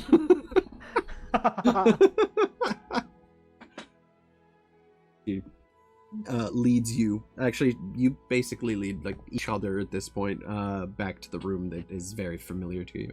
As you walk through this house, you see the hallways that were once immaculately maintained, the floors polished, have become drab, covered in cobwebs and dust, and the main just hasn't been maintained as it once was. And even now, though, through the kind of shabby, almost ruined interior of this hallway, it feels the same as it always did. Leads you into the room where she opens the door and closes it. And before you even have the chance to discuss anything, she throws her arms around you. You feel the feeling of, for lack of a better term, cold lips against your own. Two dead people kissing. Look, Yeah. And it's been such a long time that he 100% just dives in fully. Yep. Just And arms around her. yeah, she holds Fade you to in black. that embrace for a while, and we fade to black. There we go. That's exactly what's happening right now. Two decrepit old now dead people. kiss. Now kiss. Cracking open a cold one. Fade to black. The rest of you are Listen, escorted. I have greater restoration. I can make yeah. this work. It still works. You're fine. You're fine. Fuck it. Rigor mortis, baby. I cast enlarge. I cast little blue pill at level 4. I have some Well- loose twine we can wrap around it. Like, From a splint. Just puppet it. oh no. Use a rope and pulley. Have you seen Weekend at Bernie's? Anyway, you all are led to your respective rooms in the estate. There's 3 guest rooms, so you're gonna have to, a couple of you doubling up with Mr. Maker and Smelly or Steel and Spartle and everyone. I guess they could go with their own space on a couch somewhere, but collectively there is enough room for all of you. Are any of you taking any watch or taking any precautions during the evening? Are you sleeping comfortably? I'm gonna cast alarm on my door. Fair. But that's it. Yeah. And what? Probably Mantuka and Steel, Svartle and Mr. Maker, and then Gregory and I in rooms. It's up to you. Yeah. I'll leave it up to you. The following morning, you all awaken as a faint bit of sunlight creeps through your window. Ever so faintly, just barely peeking through little spots in the dust that haven't been cleaned off. Haven't been completely yet. And as you kind of step out into the main hallway, you look and see into the courtyard. Faint bit of sunlight has managed to just creep through the clouds above. Not a lot. The fogs are thick as ever.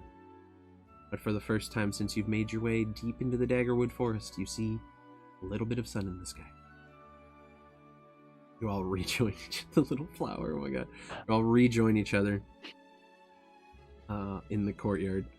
JTB and the Countess kind of both in each other's arms, smiling at each other. The portrait of a happily married couple. God damn it, Tro. Oh, goddamn. We love it. And as you all stand, she kind of, if you all don't mind, I can have the gods show you back down into the dungeons. Right. Should I be fun. promise not to lock it behind you this time. Much appreciated.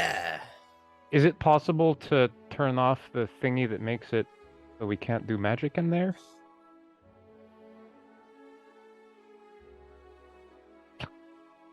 Guy says, hey. Did y'all see that? Yep. All I saw was Parkour. like some movement. Now he's on my Oh, yeah. drums. He's on my drum set right now. What are you Chowder doing? said, hey, You're girl. you're not gonna fit in that box, Chowder. You adorable. Oh, little he'll find a soul. way. He's too cute. He's like so distracting. I can't fucking handle it, my guys. Like he's too cute. I know how you feel. Did you just break my? I heard sticks clicking. He knocked my whole book off the fucking thing. Whatever. He's fine. He's good, the little turd. All right. He's fine. So the morning finds you all now. A little bit of sun in the sky. You notice the Countess kind of stands off to the side under a tree, just kind of avoiding that little beam of light that has made its way through the fog and the cloud cover above. It's basically almost just illuminating the center of the courtyard.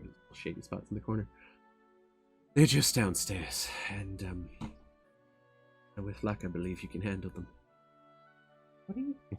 And he asked about the magic thingy turning off. Well, that only works in the room in which you were kept. A much larger chamber for them. Ah, He's hungry. Let's do it then. all right. Ugh. We I'll love that. be back again. And y'all will make sure of it, right? Promise. He Oh, looks to yes. the rest of you. Absolutely, yes. Yeah, we will bring him back. She just like smiles, takes you in for like a quick hug and gives you a light peck on the cheek.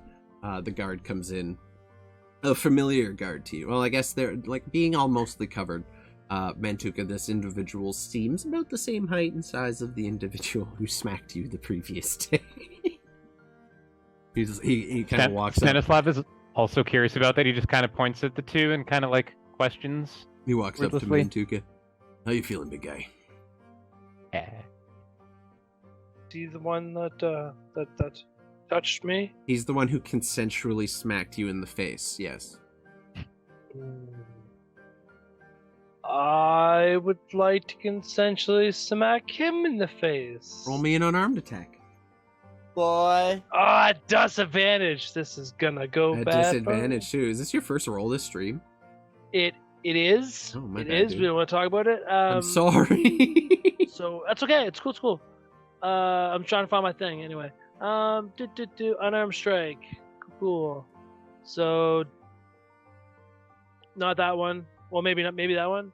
Alright, I'll Yeah, do that one. 18. it. 18's good enough. You just bing across the side of the helmet. He kind of cocks his head to the side, and the neck kind of cracked back into place. Oh! I suppose I deserve that. Oh wait, I that's not his voice. He says, licked "I suppose I deserve that."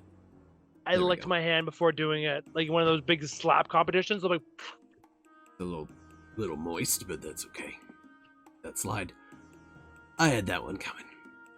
Glad you're feeling better though. I'll swear. You good? Better now. Okay. Fucking hate this place. He leads you back down the set of stairs that you all made your way in previously. Leads you back down kind of the familiar winding staircase down to where your cage was the previous day. You do notice there's another hall that kind of branches off to the side. Let's change up our battle map here. Woo! Before heading down, Yaddle meow. Mm-hmm. JG's gonna look to the Countess and say, "You're staying up here, correct?" I would rather not watch. I already That is killed these people perfectly once. okay. I'd rather not see it happen. I understand completely. It's better up here for you.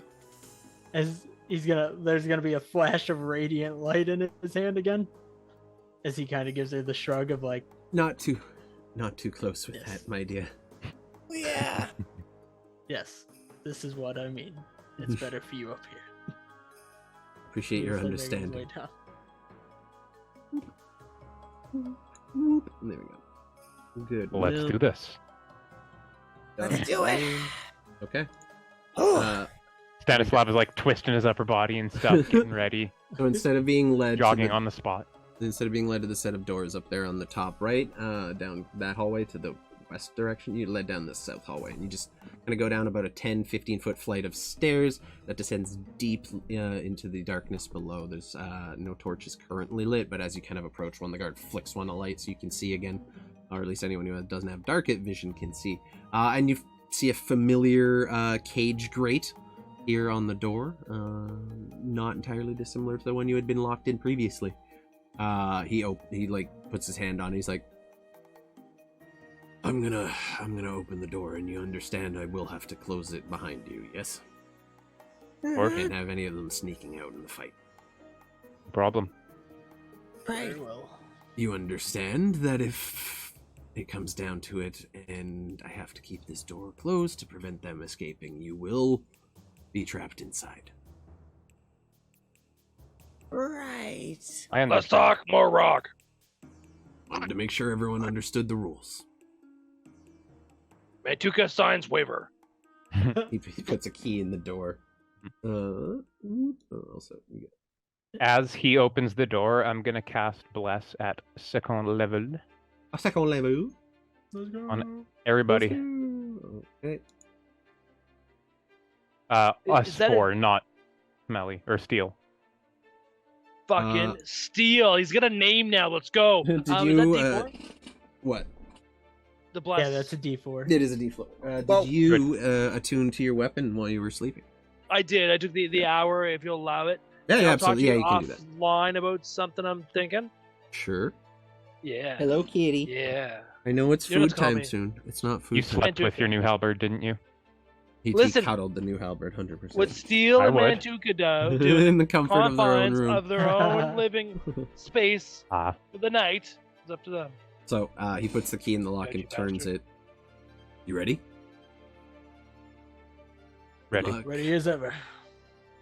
He opens the gate. You can all drag your minis onto the map. You guys come in right by that door. Whee. God, you're so cute, Chatter. I love you. We're just waiting And on do we- Mantuka. Mr. Maker is sitting upstairs having a glass of whiskey during this fight, just so you guys are aware. I'm sure he has the shits He's- or something like yeah, that, he's got- preventing him from participating he ate properly. some bad dates the night before, and he's got the poops. It's gonna be my As you blessing. do. So you guys make your way in. As far as you can see, you are standing in a massive underground chamber, the roof going about 30 feet high or so. It looks like this was a cave that was half carved out, half converted. And then, like, you can tell the cage door is clearly, like, the newest addition to this year.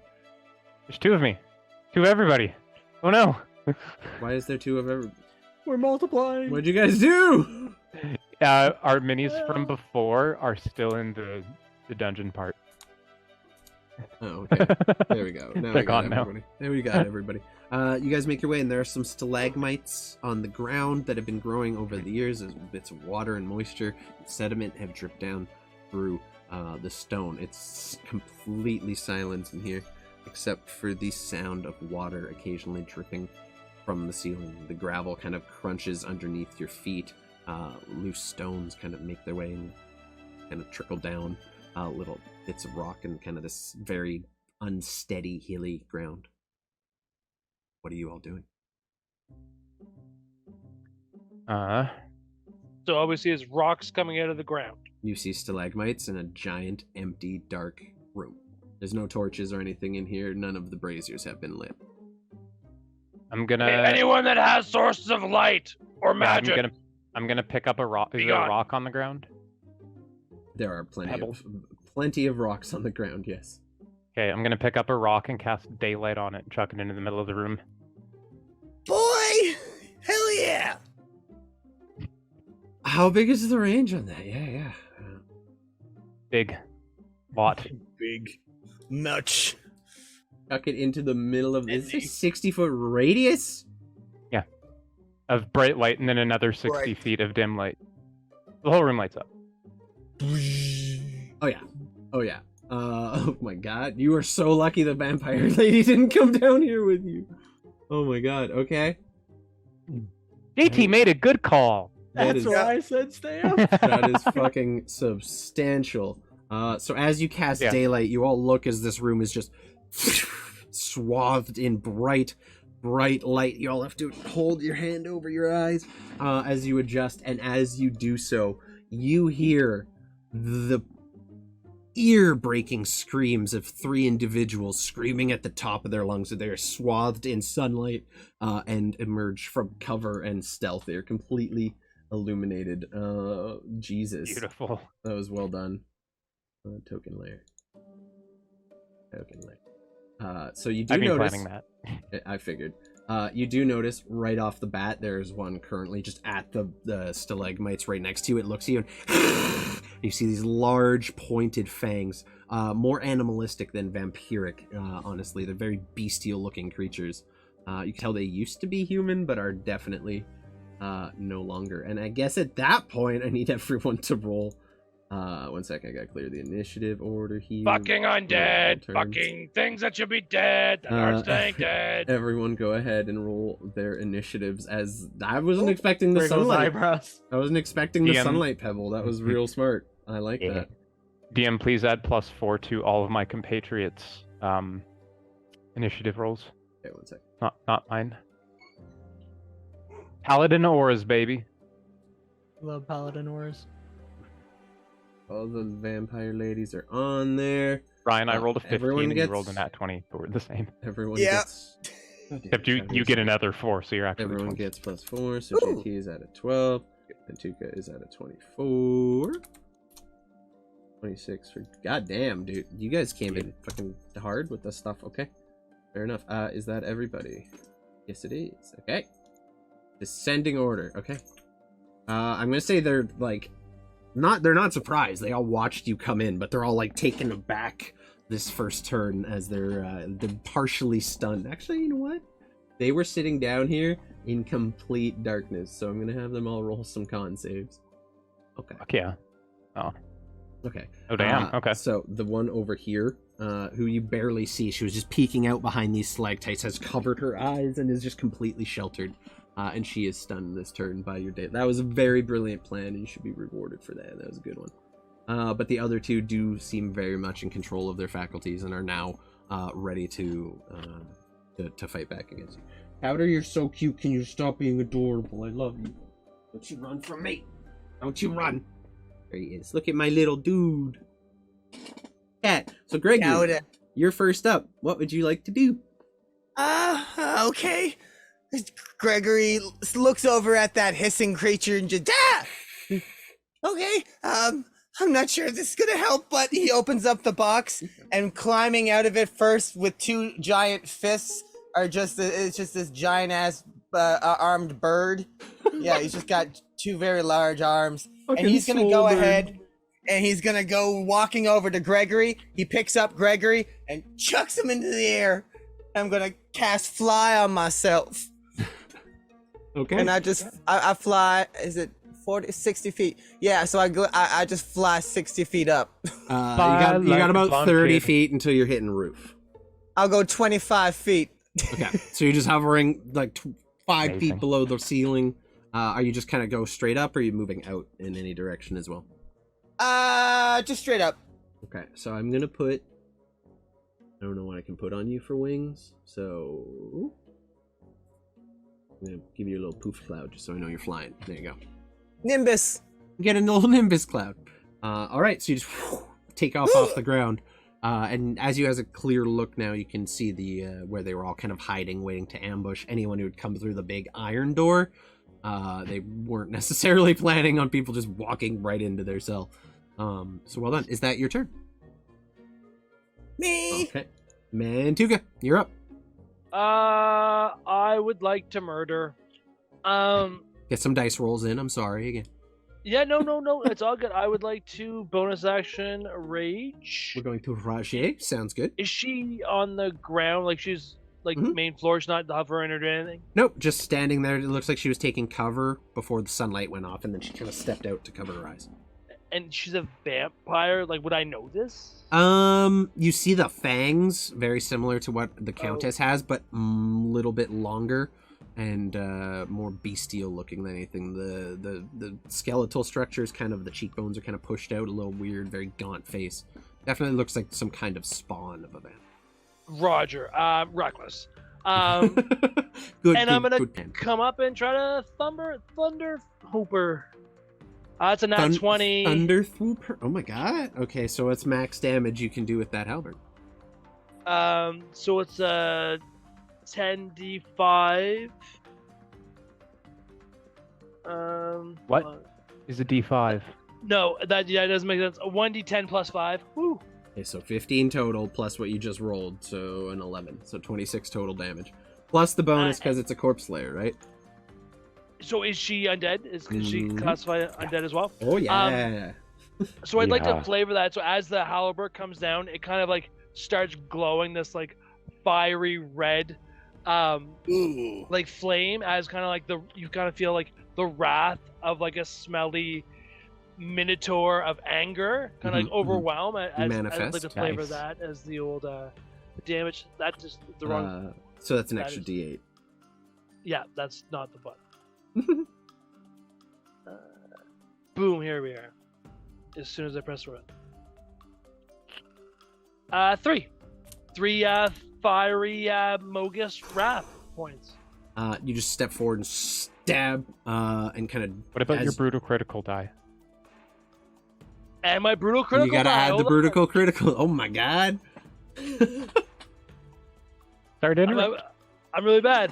So that's 9 plus the rage damage. That's another 12. Oh my god. Okay, that was substantial. That was the first attack. Oh, HP. Okay, he's still up. So total. Yeah. Oh damn. That was a chunk of HP. So like you rush forward and stab with your new halberd. As you do, it makes its way into the ribs and chunks a piece off the side. And there's just a piece of her torso that has just been carved out by your axe halberd. Jesus. Second attack. Second attack. Go ahead. 23, and I'm sure this isn't gonna be. Yeah. So You're 23, we're good. Yeah. No It crits hits. or anything. 100% hits. Go ahead and roll your damage. Oh crap.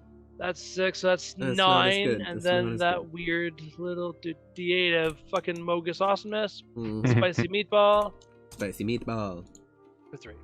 Awesome. So you just watch as Mantuka rushes in and unleashes a flurry of attacks against this vampire spawn that has been just completely shocked out of her hiding place. Appears to have been a woman at one point. She is still wearing pretty ragged clothes, which have now been torn open by Mantuka's halberd. Is that I'm your gender turn? neutral. Yeah, that's fair. Yes. Alrighty. Next up is Stanislav. They're not even gonna get to do anything before you Alrighty. piece them apart. What are you doing? So, seeing it looks like this one's pretty well in hand, I'm gonna step just 30 feet closer in towards the middle. Mhm. There. And I am going to hold. No, I have plus up. I'm just gonna hold my attacks in case anybody comes into range, I think. Fair enough. Okay, Yeah. hold new attack. Next Um, up, we have the lady down here. yeah. Anything else? Nope. Okay. Next up, we have. So cute. Start of its turn. Because it has sunlight hypersensitivity. Takes 20 radiant damage right off the start. Oh shit, okay. I did not anticipate the sunlight, I'll be honest with you. And that just lasts for an hour, it's not Yes, you just concentration. hear this vampire spawn screeching as it steps out into the light, and then almost has to shirk back behind the stalagmites it was hiding behind. It doesn't have a lot of stuff. Vampires sometimes really suck. It has no choice but to use its dash act. It's just gonna start running towards you, screaming. You see its claws just out to the side, ready to make its way towards you. Unfortunately, at full speed, is not fast enough to reach you yet. Figured a vampire would have better speed than that. Basically, just like making its way towards you. Thank you for lurk, Moody Abigail. I appreciate you. That's a Stanislav bummer. just readies himself. That's a bummer. No, that was good though. You really you got me on my toes here. Go ahead, JTB. As that is that All right. vampire's turn. JT's gonna see the Mantuka probably has that one on lock. He's gonna move up to here, and he's gonna look to Stanny and kind of nod over towards the one over here. Mm-hmm. Well, And easily then done. He's gonna raise his hand as it starts to glow and gets brighter and brighter and brighter, and he's gonna cast Sunbeam on the one in front of him. Fuck yes. You all watch as Sir JT steps forward and just basically claps his hand together and unleashes this beam of sunlight straight at the vampire spawn. Oh no! Is that a dex save? I DC don't- 17 con save. Are they at with disadvantage disadvantage 'cause because she's they're a undead. vampire? Yeah.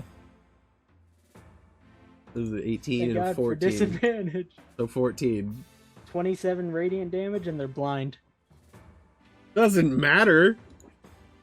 I'm guessing that one just turns into ash. Yeah, as you step forward and like you fire the sunbeam out, the vampire just keeps running at you through it, just kind of like trying to power through the sunbeam.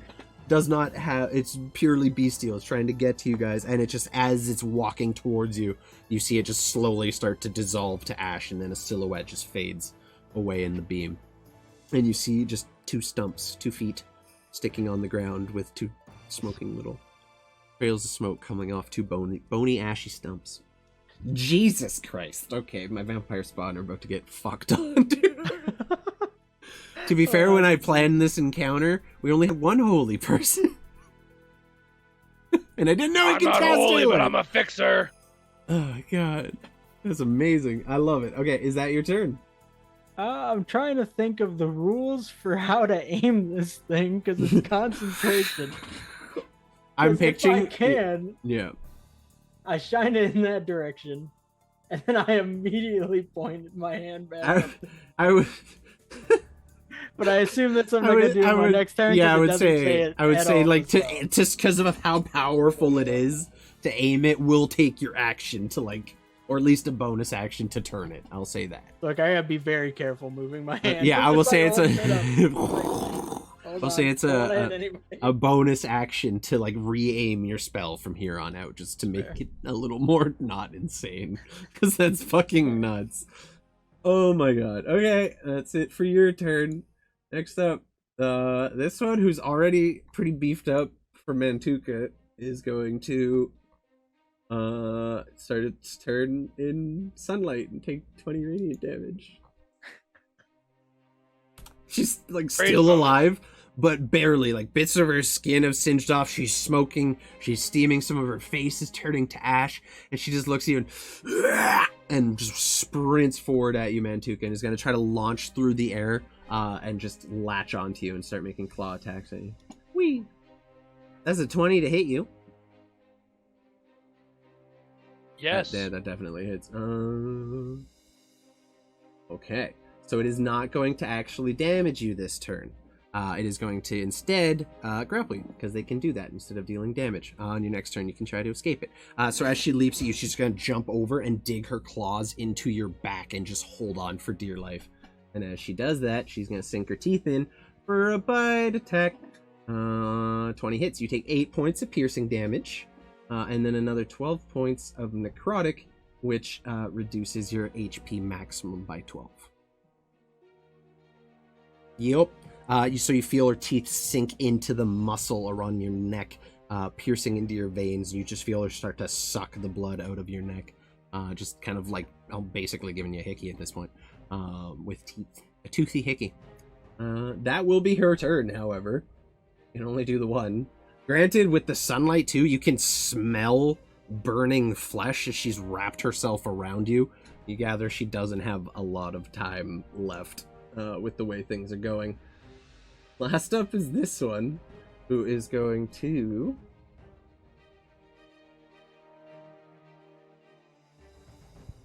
Come at me, bro. Yeah, basically, that's all they can do. Whee! They were set up to ambush there. So 60 feet, that's really all she's got. As she's running, because she can't reach you, she's just gonna pick up a rock and fucking throw it at you. At this point, like, she's got nothing. Woo! The 17. That's not a bad throw. Unfortunately, you just put the shield up. Nice, he's This 19. large stone kind of clanks off of it. She's standing there in the sunlight, not sure what to do. There's no shade anywhere in this entire place. Between the sunlight and the sunbeam, it's almost starting to hurt all of your eyes as well. But for now, you're doing. Danny just throws a confused little look to. That's all she got. Adjust. That's all she got. JT looks at She's just eating a vampire rock. spawn and just Just shrugs. eating a rock. Like, Yep, basically. There you go. You guys are at a definite advantage in this fight. Gregory, you're up. There's 2 of them left. One severely burnt, the other looking a little crispy. Also had to take the damage off the start of the turn. There we go. Okay, Gregory's floating up in the air, legs just dangling. He's like, okay, I haven't tried this in a minute, but Flying in the air right now. I haven't tried this in a minute, but if we're gonna be going up against Ropesh, I gotta bring out all the stops. He goes into his sweatpant combo and he pulls out the white bone mask and slaps it on his face. Turns into a giant shark with a white bone mask and red glowing eyes. So you just A flying giant. I gotta say first too, he kind of has a flashback moment to whenever he turned into an underwater creature, then back. He said, "This might be the same reverse," and then Yeah. slaps it on. As a shark, you cannot breathe air. Fun fact. But Oh, at the moment, you are a beautiful, majestic flying shark. You beautiful man, you. Amazing. What are you doing? Street Shark Gregory's gonna go ahead and Sky Shark Gregory. Sky Shark Gregory with 60 feet flight movement. He's gonna move 20 feet over, and then he's gonna take the 25 feet downwards to just but get off you. You're terminal velocitying onto the vampire right now? Shark Torpedo, the same thing I did to Mantuka before. So you I gotta want- practice. This is my final finishing move. Are you doing it on the one that's currently latched onto Mantuka? Yeah. I love it. So you all watch as Gregory just stand there floating in the sky, and then snaps his finger, puts on this mask, turns into a shark, and immediately flies straight down. And Ventuka. The rods from God except a shark. You rolled a nat 20. I sure did. Sharknado. I sure shit did. What's the damage on your bite attack? Just as a base, roll it as well. I feel like with that 20, it's a precise bite. Like you can bite whatever you want, not like Yeah, right. Yeah. like it's a ninja bite. Is it? Like Does it? A guided Does it? bite. I feel. Does it? Is it? That's what I Is it feel. that? Is it that? I think so. Is it? Maybe? No? Discretion always goes to the Perhaps? player. You're not? Like the customer's always right. Customer's always right. Customer's always an asshole? Yeah. Yeah, but most time, but like we gotta tell them that. So it's a D8. Okie dokie. So it would have been a 10 already with the +2, +4. So now you're at 14 points of damage as you just plummet straight down at this vampire and deal enough to kill it, luckily for you. You just shred through it and straight into the ground. Unfortunately, it was wrapped around Mantuka like a goddamn backpack, or like Mr. Maker's fucking Baby Bjorn for Svartle. So, Mantuka, roll me a strength check, please. Uh-oh. Or strength saving throw. Strength saving throw for you, the world DM. Yeah, because you're not moving. You don't even really see it coming until it's too late. So there's no moving These out aren't of the the way. best. 14. But I got blessed too, so hold add on. the bless to it. You gotta beat a 15, so you're gonna do it. I got 3 here, Okay, so that's a 17 total. That is enough. As the shark makes its way down, you feel the teeth tearing into this body. It closes its jaw in time, basically scrapes it off of you. And where the vampire was once wrapped around you, now it's just you holding Gregory Shark about an inch or maybe a foot off the ground. So he wouldn't hurt you by falling, but if you hadn't caught him, he would have hurt himself. Because he just plummeted 30 sick of feet. this group As dynamic. a shark. And I It's fucking just a shark toss kind of flopping fish- around in your arms right Fish now. Gregory to the side. And he just kind of floats in the air, just kind of Yep. stasis mode. Just All this babysitting, and I only get a shiny new halberd. that's the Wow. merch. Get that on a t-shirt. Way to Amazing. appreciate it. Mantuka, you just like release Gregory back into the air and he's kind of just floating, almost like a helium balloon shark decoration. Kind of just floating. What are you doing with your turn? That's me. Do I see the other? Oh yeah. The stalagmites are not, like, some of them are higher than others. The ones in the middle are the biggest. But yeah, no, you do see the other vampire spot making her way towards Stanislav. Also looking relatively rough. Not as bad as the other two were, but... Sweet. I don't have. I will move my movement and get me here, and then I'm gonna fucking chuck a javelin at. Smell it! I mean, steel! Steel runs over, heads you a javelin as he detects what you're gonna do. Sweet, and I'm gonna fucking huck a javelin at this motherfucker. Huck it. Huck it. Huck it real good. Huck it real That's a good. solid hucking. Bum ba-dum bum bum bum. So 24 to hit. 24 hits easily. Wait. Sweet. 12 points. It's still up. Yay! I get to attack with one of these guys. Oh, no, I don't. There's 2 more holy people to go in between me and them. So you throw the javelin. It sticks into the vampire spawn's shoulder, and he kind of stumbles back as he does, and it's just kind of protruding there. But he's still making his way toward you. His left arm is just a little more useless now as you've kind of... Can I throw, Fucked it up a bit. like, for my second attack, another javelin, or is that a no thing? Is that only Okay. melee attacks? No, sure. Yeah. There's Okay, no cool. reload properly on javelins. You just huck them as long as you have Cool. them. I'm gonna huck another one. Yeah, Nat like, as- 20, baby. Oh my god. Roll your damage is going to be enough, but we want to see how big you roll. As you throw the javelin, put your hand down before you've even decided to throw another one. You feel another javelin pressed right into your palm as steel just holds your weapon out to you. Yeah, steel, brother. That's how you get your name. My javelin damage base is 10. Okay. So 19. 19 plus my Plus rage, which brutal would be 12. critical. You get brutal crits too, right? Oh, shit. So that's 12. It's going to be plus- enough. It's going to be enough. Hold on. There. Man, plus- Tuca, Yeah. go ahead and describe your kill for me, please.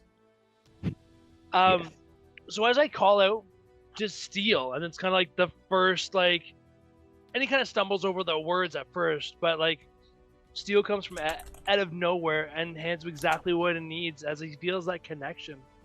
I don't know if it strengthens his bond, steadies his shot, but he just feels a little more oneness with this, unnamed intern, as some people would say back in the day. And he just lets loose and tried and true that connection, that bond, that manchismo, the je ne sais quoi, it all aligns. And this thing just skewers this spawn in the back of the head where the mouth would be opening as it penetrates from the spine through the gaping maw of this Okay. Yeah. abysmal spawn. Yeah, so as the first halberd hits, it hits with enough force that the spawn kind of turns and like carries its momentum with it, and its backs to you as the second halberd flies through the air and just goes right through the base of the skull and out the mouth.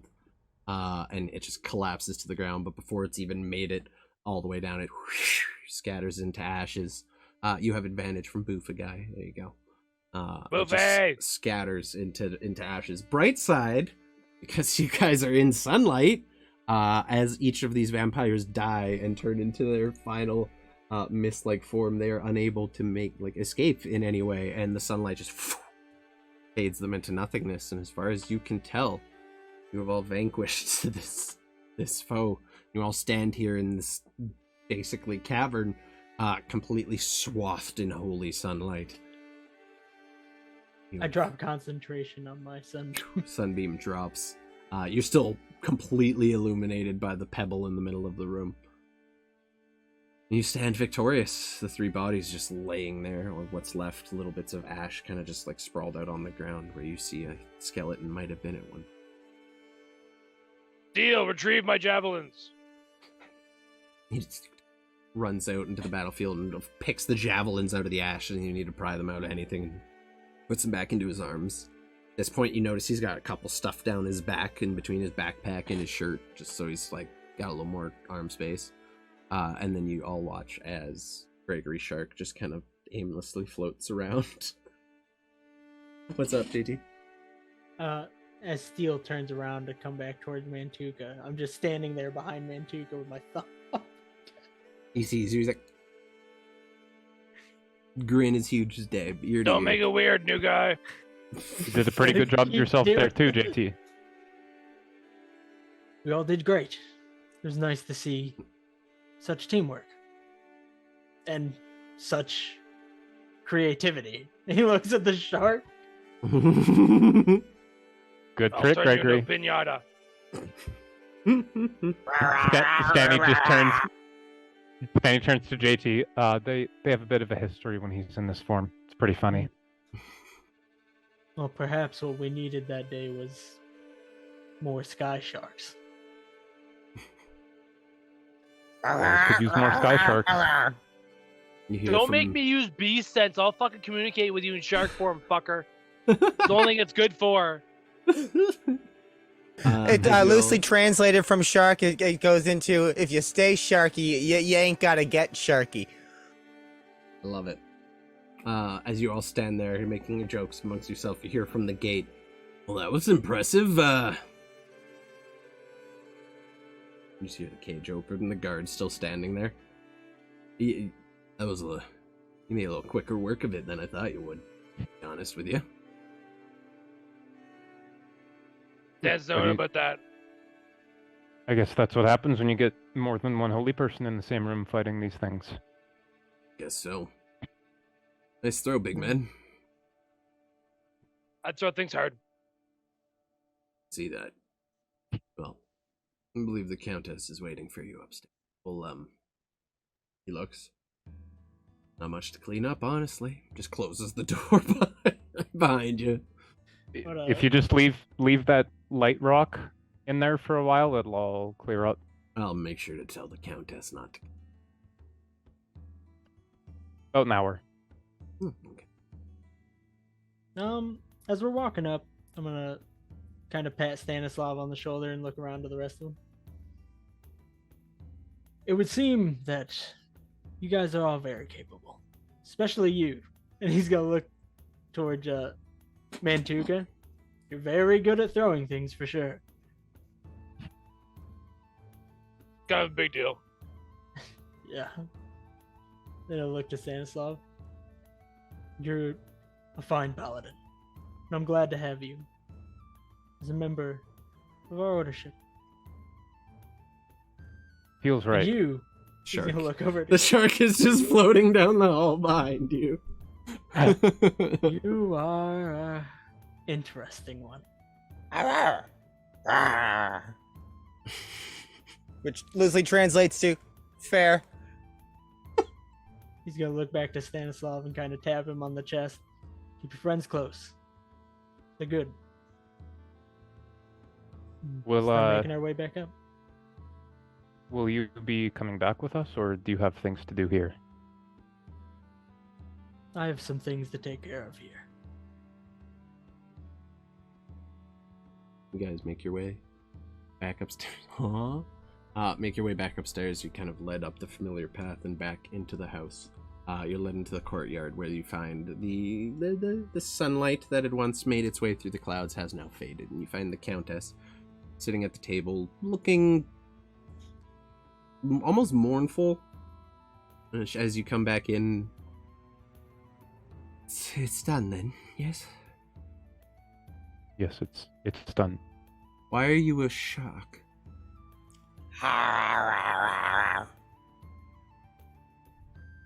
Got it. It's over. They're gone. They've been don't- taken care of. Okay, good. I don't speak shark, unfortunately. Loosely translates to doesn't want to waste a wild shape. No. Understand. Don't waste your resources.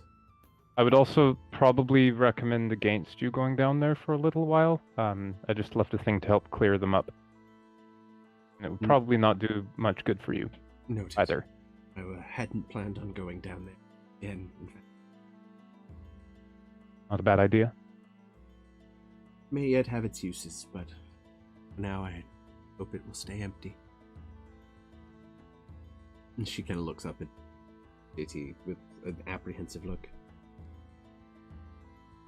I suppose this is where you'll be leaving me again.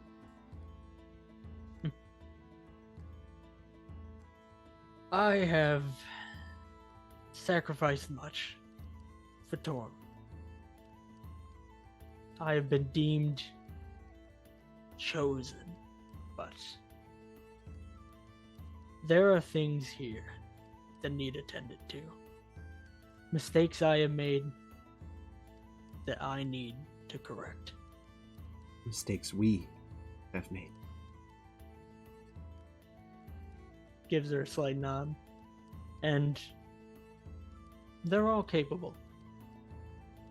I How trust them. much? Clear to me as well.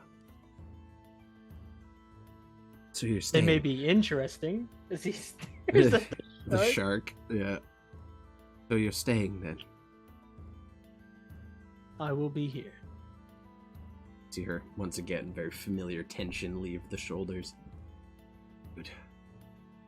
I would have had to come with you, and well, exactly fit for daytime travel. We I will wish. find ways to make things work. And while I'm here by your side, we will find ways to remedy our situations. Be honest with you, I don't mind it. You get past the taste of blood, it's got its benefits. I wouldn't mind my eye. Perhaps we'll get you a patch for now. There. Or a grape. Or you, Stanislav bursts out laughing at that. everyone definitely. She breaks on that one too. Or we can just leave you exactly as you are. Perfect. As ever. Gives her a smile. Well, if this is handled, I suppose you guys will be on your way now. They'll turn toward y'all. Party. Y'all. Suppose we should. I would like you to get the fuck out of here. It's creepy. I don't like this vibe. I'm confused with this new person. I just have a lot of soul searching. Yeah, we should probably go soon. Well. Well, It is still daytime. If you leave now, you can probably make it to the nastier parts of the forest safely. no, Wait. this is I goodbye wish- then. Until next time. Right, You have not goodbye. done something I thought impossible, and had you not been there tonight, my husband would have been. So, I thank you. I hope the weapon serves you well. It will. But realize your kind is unnatural. And if we met on different circumstances, things could have been different for both of us. Well, perhaps next time you avoid making eye contact. That might help. Not so good at that. And I would recommend, perhaps, if you meet any more of my kind, you do not hesitate. Sure as fuck didn't. Thank you all. Hashtag burn. JT is gonna walk up to each of them. He'll start with Mantuka. Thank you for your help. I don't know if I would be capable of standing here if it weren't for your abilities and your prowess in battle. You took a lot of fucking shit, and that shit wasn't meant for me, and you took it. So thank you for being a shit taker. That's fair enough. He will hold out his hand like kind of that forearm. Predator handshake. Massive forearm on forearm, but one's furry. Mhm. Yeah. He does have a very furry forearm. For And sure. then you have like some type of armor, like plate mail, something. No? Okay, Yeah, cool. mostly plate mail and chain Yeah, mail. I'm covered in plate mail Mhm. for sure. It's just There you go. I don't know what happens if I take my plate mail off most of the time. No. My skin will You're be stuck dying. Your into it shit's and probably shit, gonna like yeah. just fall off. You- So You hear the Countess. You held together just fine last. she's fucking undead too. That's like ugly people saying they're not ugly. She looks at you and raises an eyebrow. You didn't find me ugly before, darling. I'd still bone you. I'm just saying. Charming as ever. He's just You've made he's some a interesting friends. straightforward one. Yes, For sure. not much of a filter on that. Right. Why we love him? She He's takes the gonna walk time up to. to Gregory next. Yeah, she follows behind JT as well. Thank you, little one. Without you, I wouldn't have been able to stand back up. Without your help, I wouldn't be here. You're gonna do great things. Thank you very much. I look over at Mantuka, over at Stan, Mr. Maker. I'm just following the flow. You have good friends around you. I really do. Stick with them. Yes, sir. And he'll give you a pat on the shoulder. Then he's gonna walk towards Stanislav.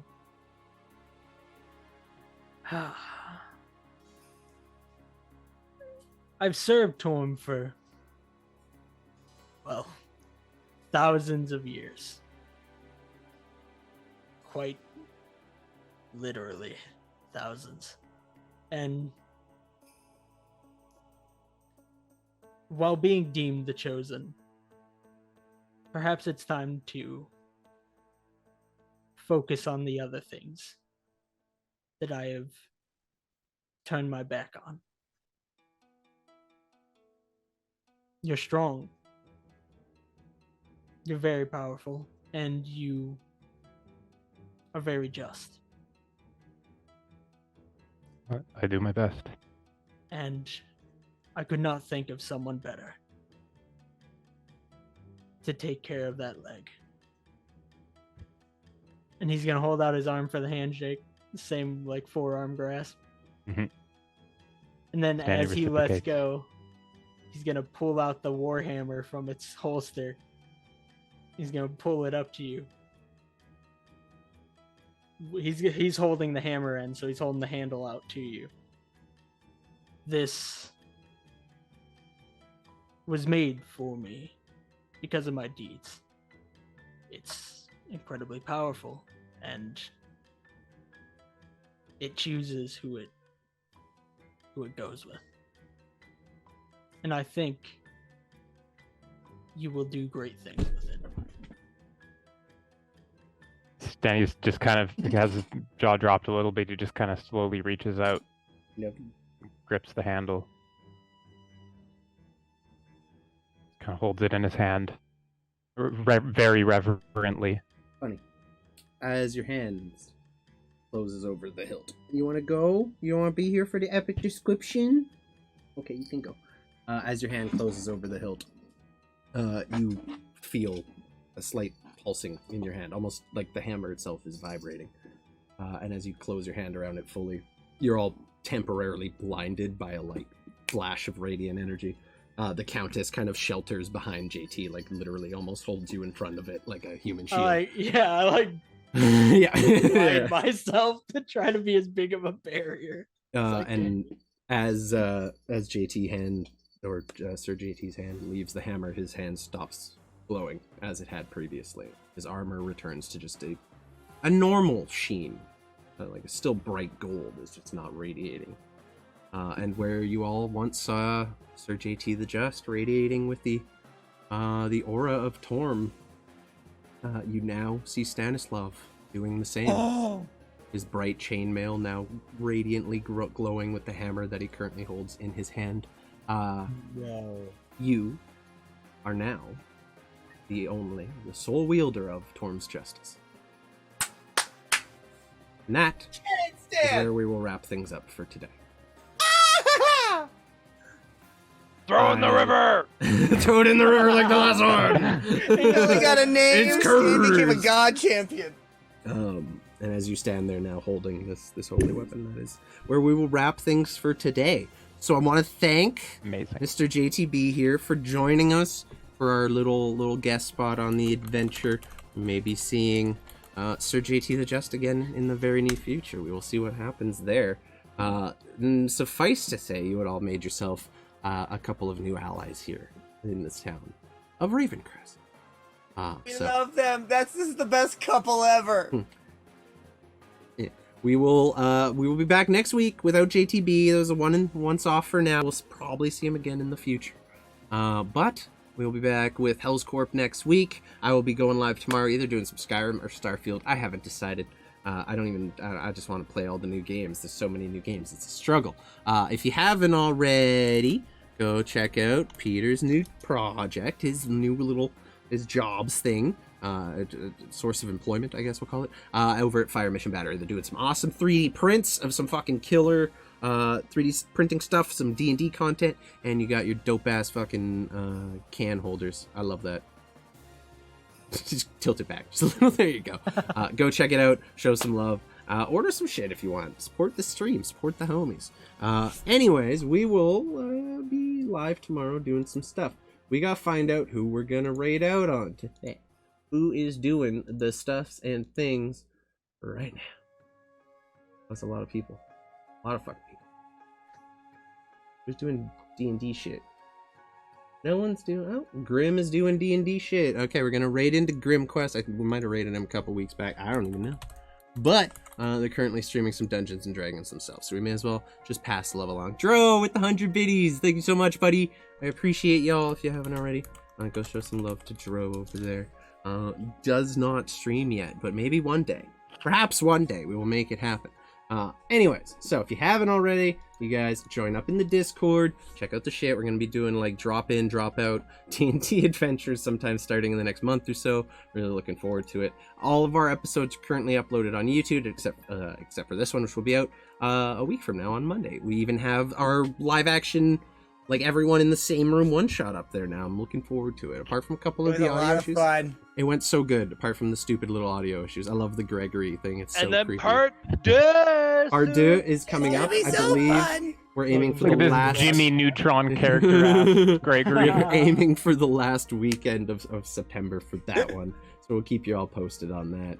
Last but not least, you can copy and paste the raid emotes. JT put them in there too. Thank you, buddy. Appreciate you. And yeah, show some love for us over at GrimQuest. We will see you guys next time.